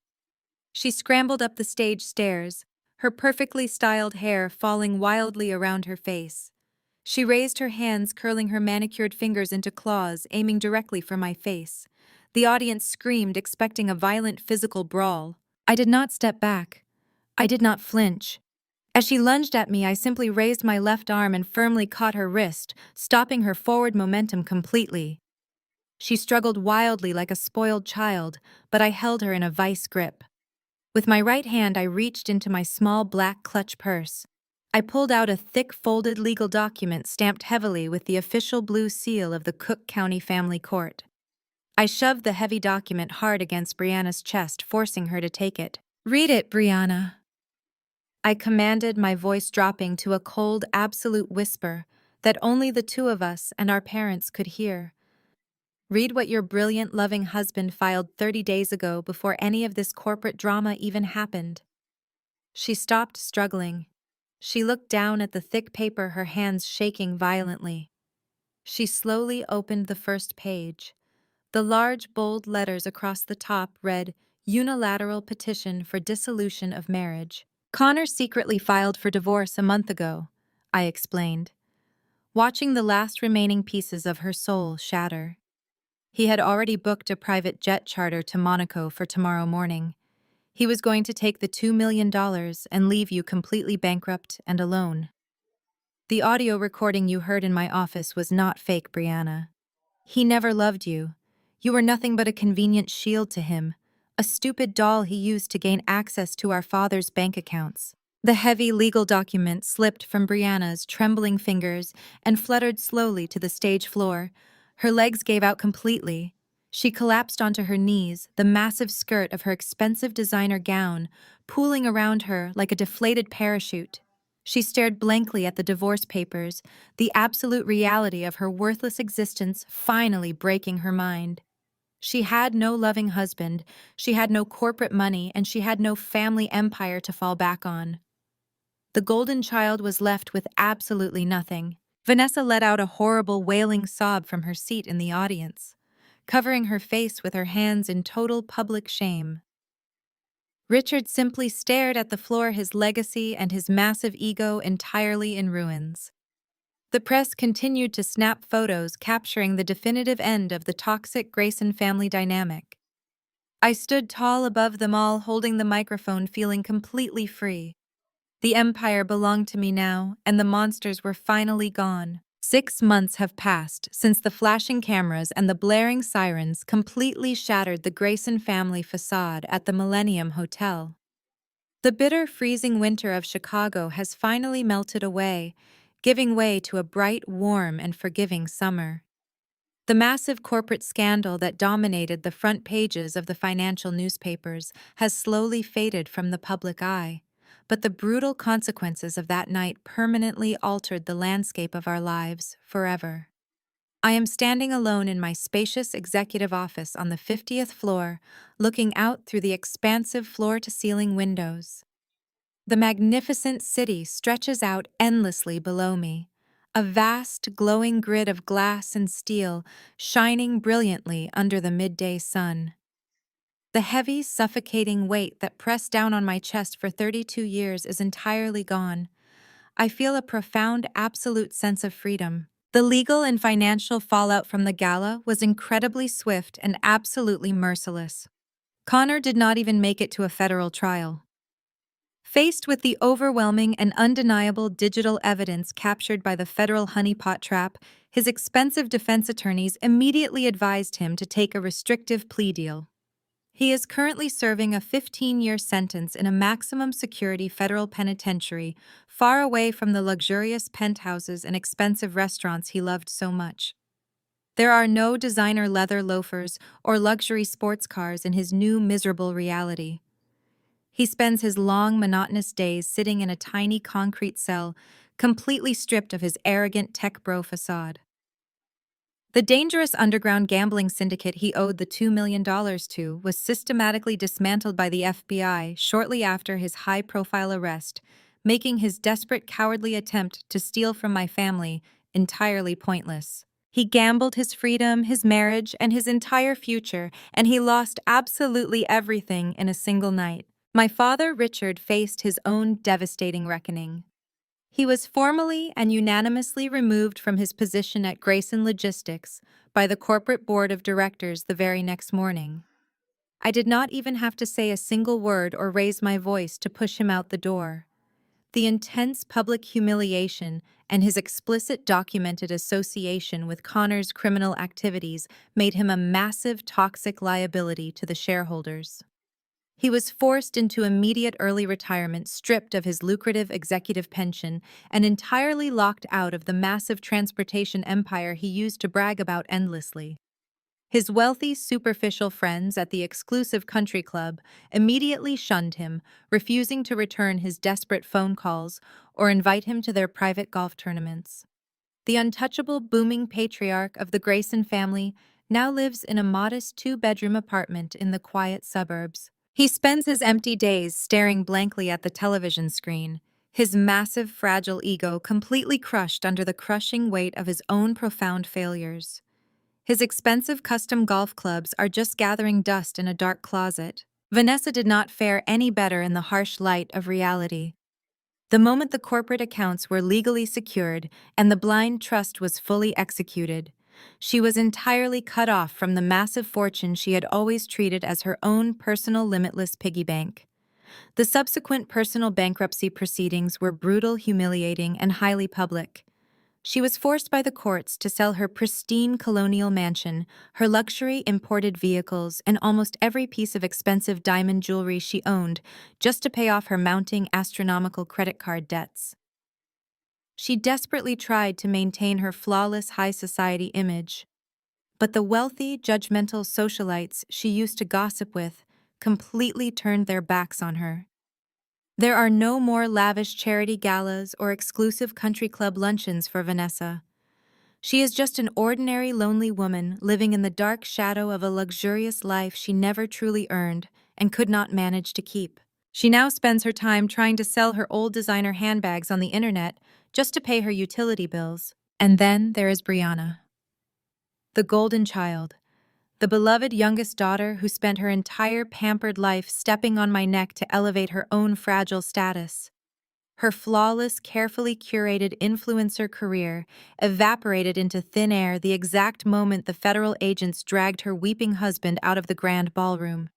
Major brands immediately dropped her lucrative sponsorships, and her hundreds of thousands of followers vanished overnight, refusing to support a woman deeply tied to a massive federal money laundering scandal.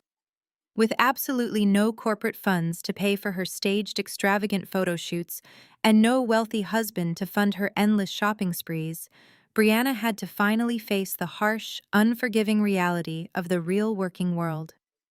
She is currently working a minimum wage retail job at a local department store. She stands on her feet for 8 hours a day, holding a plastic folding board instead of a designer leather handbag. The $30,000 custom gown she wore to the gala was seized by aggressive creditors months ago, Her perfectly manicured nails are now chipped and broken as she spends her long shifts organizing heavy clothing racks for the very same wealthy elite women she used to look down upon. As for me, I completely restructured and purified Grayson Logistics. I fired every corrupt, lazy executive Richard had ever hired and built a brilliant new team based entirely on transparency, loyalty, and hard, honest work. My grandfather Harrison's beautiful legacy is finally secure and thriving exactly the way he always intended when he started with just one delivery truck. I do not harbor any lingering hatred or burning resentment toward my parents or my sister. I simply removed their toxic, draining presence from my life permanently. Being a forensic accountant taught me how to find the hidden truth in a sea of deceptive numbers. Applying that same ruthless logic to my personal life taught me how to find my own emotional truth. I realized that true lasting power does not come from screaming at people or forcing them into cruel submission. True power comes from quiet competence, setting unbreakable personal boundaries, and deeply knowing your own absolute worth. I walk slowly over to my massive mahogany desk and sit down comfortably in the heavy leather executive chair. The sprawling office is quiet, peaceful, and entirely mine. I survived the emotional coldness, the bitter betrayal, and the toxic financial manipulation. I took the shattered, broken pieces of my lonely childhood and patiently forged them into an unbreakable, shining armor. Have you ever been pushed to the absolute edge by the exact people who were supposed to love and protect you? Have you ever had to bravely walk away from your own toxic family members just to save your own life and protect your inner peace? I truly want to hear your personal stories of survival and ultimate triumph. Please share your unique experiences in the comments section below. Your specific story might be exactly what someone else desperately needs to hear today to find their own hidden strength. If my personal journey resonated with you in any way, please hit the like button and subscribe to the channel for more incredible stories of justice, resilience, and taking back your stolen power. Thank you so much for watching, and please always remember that no matter how dark and suffocating the room gets, you always hold the key to your own absolute freedom.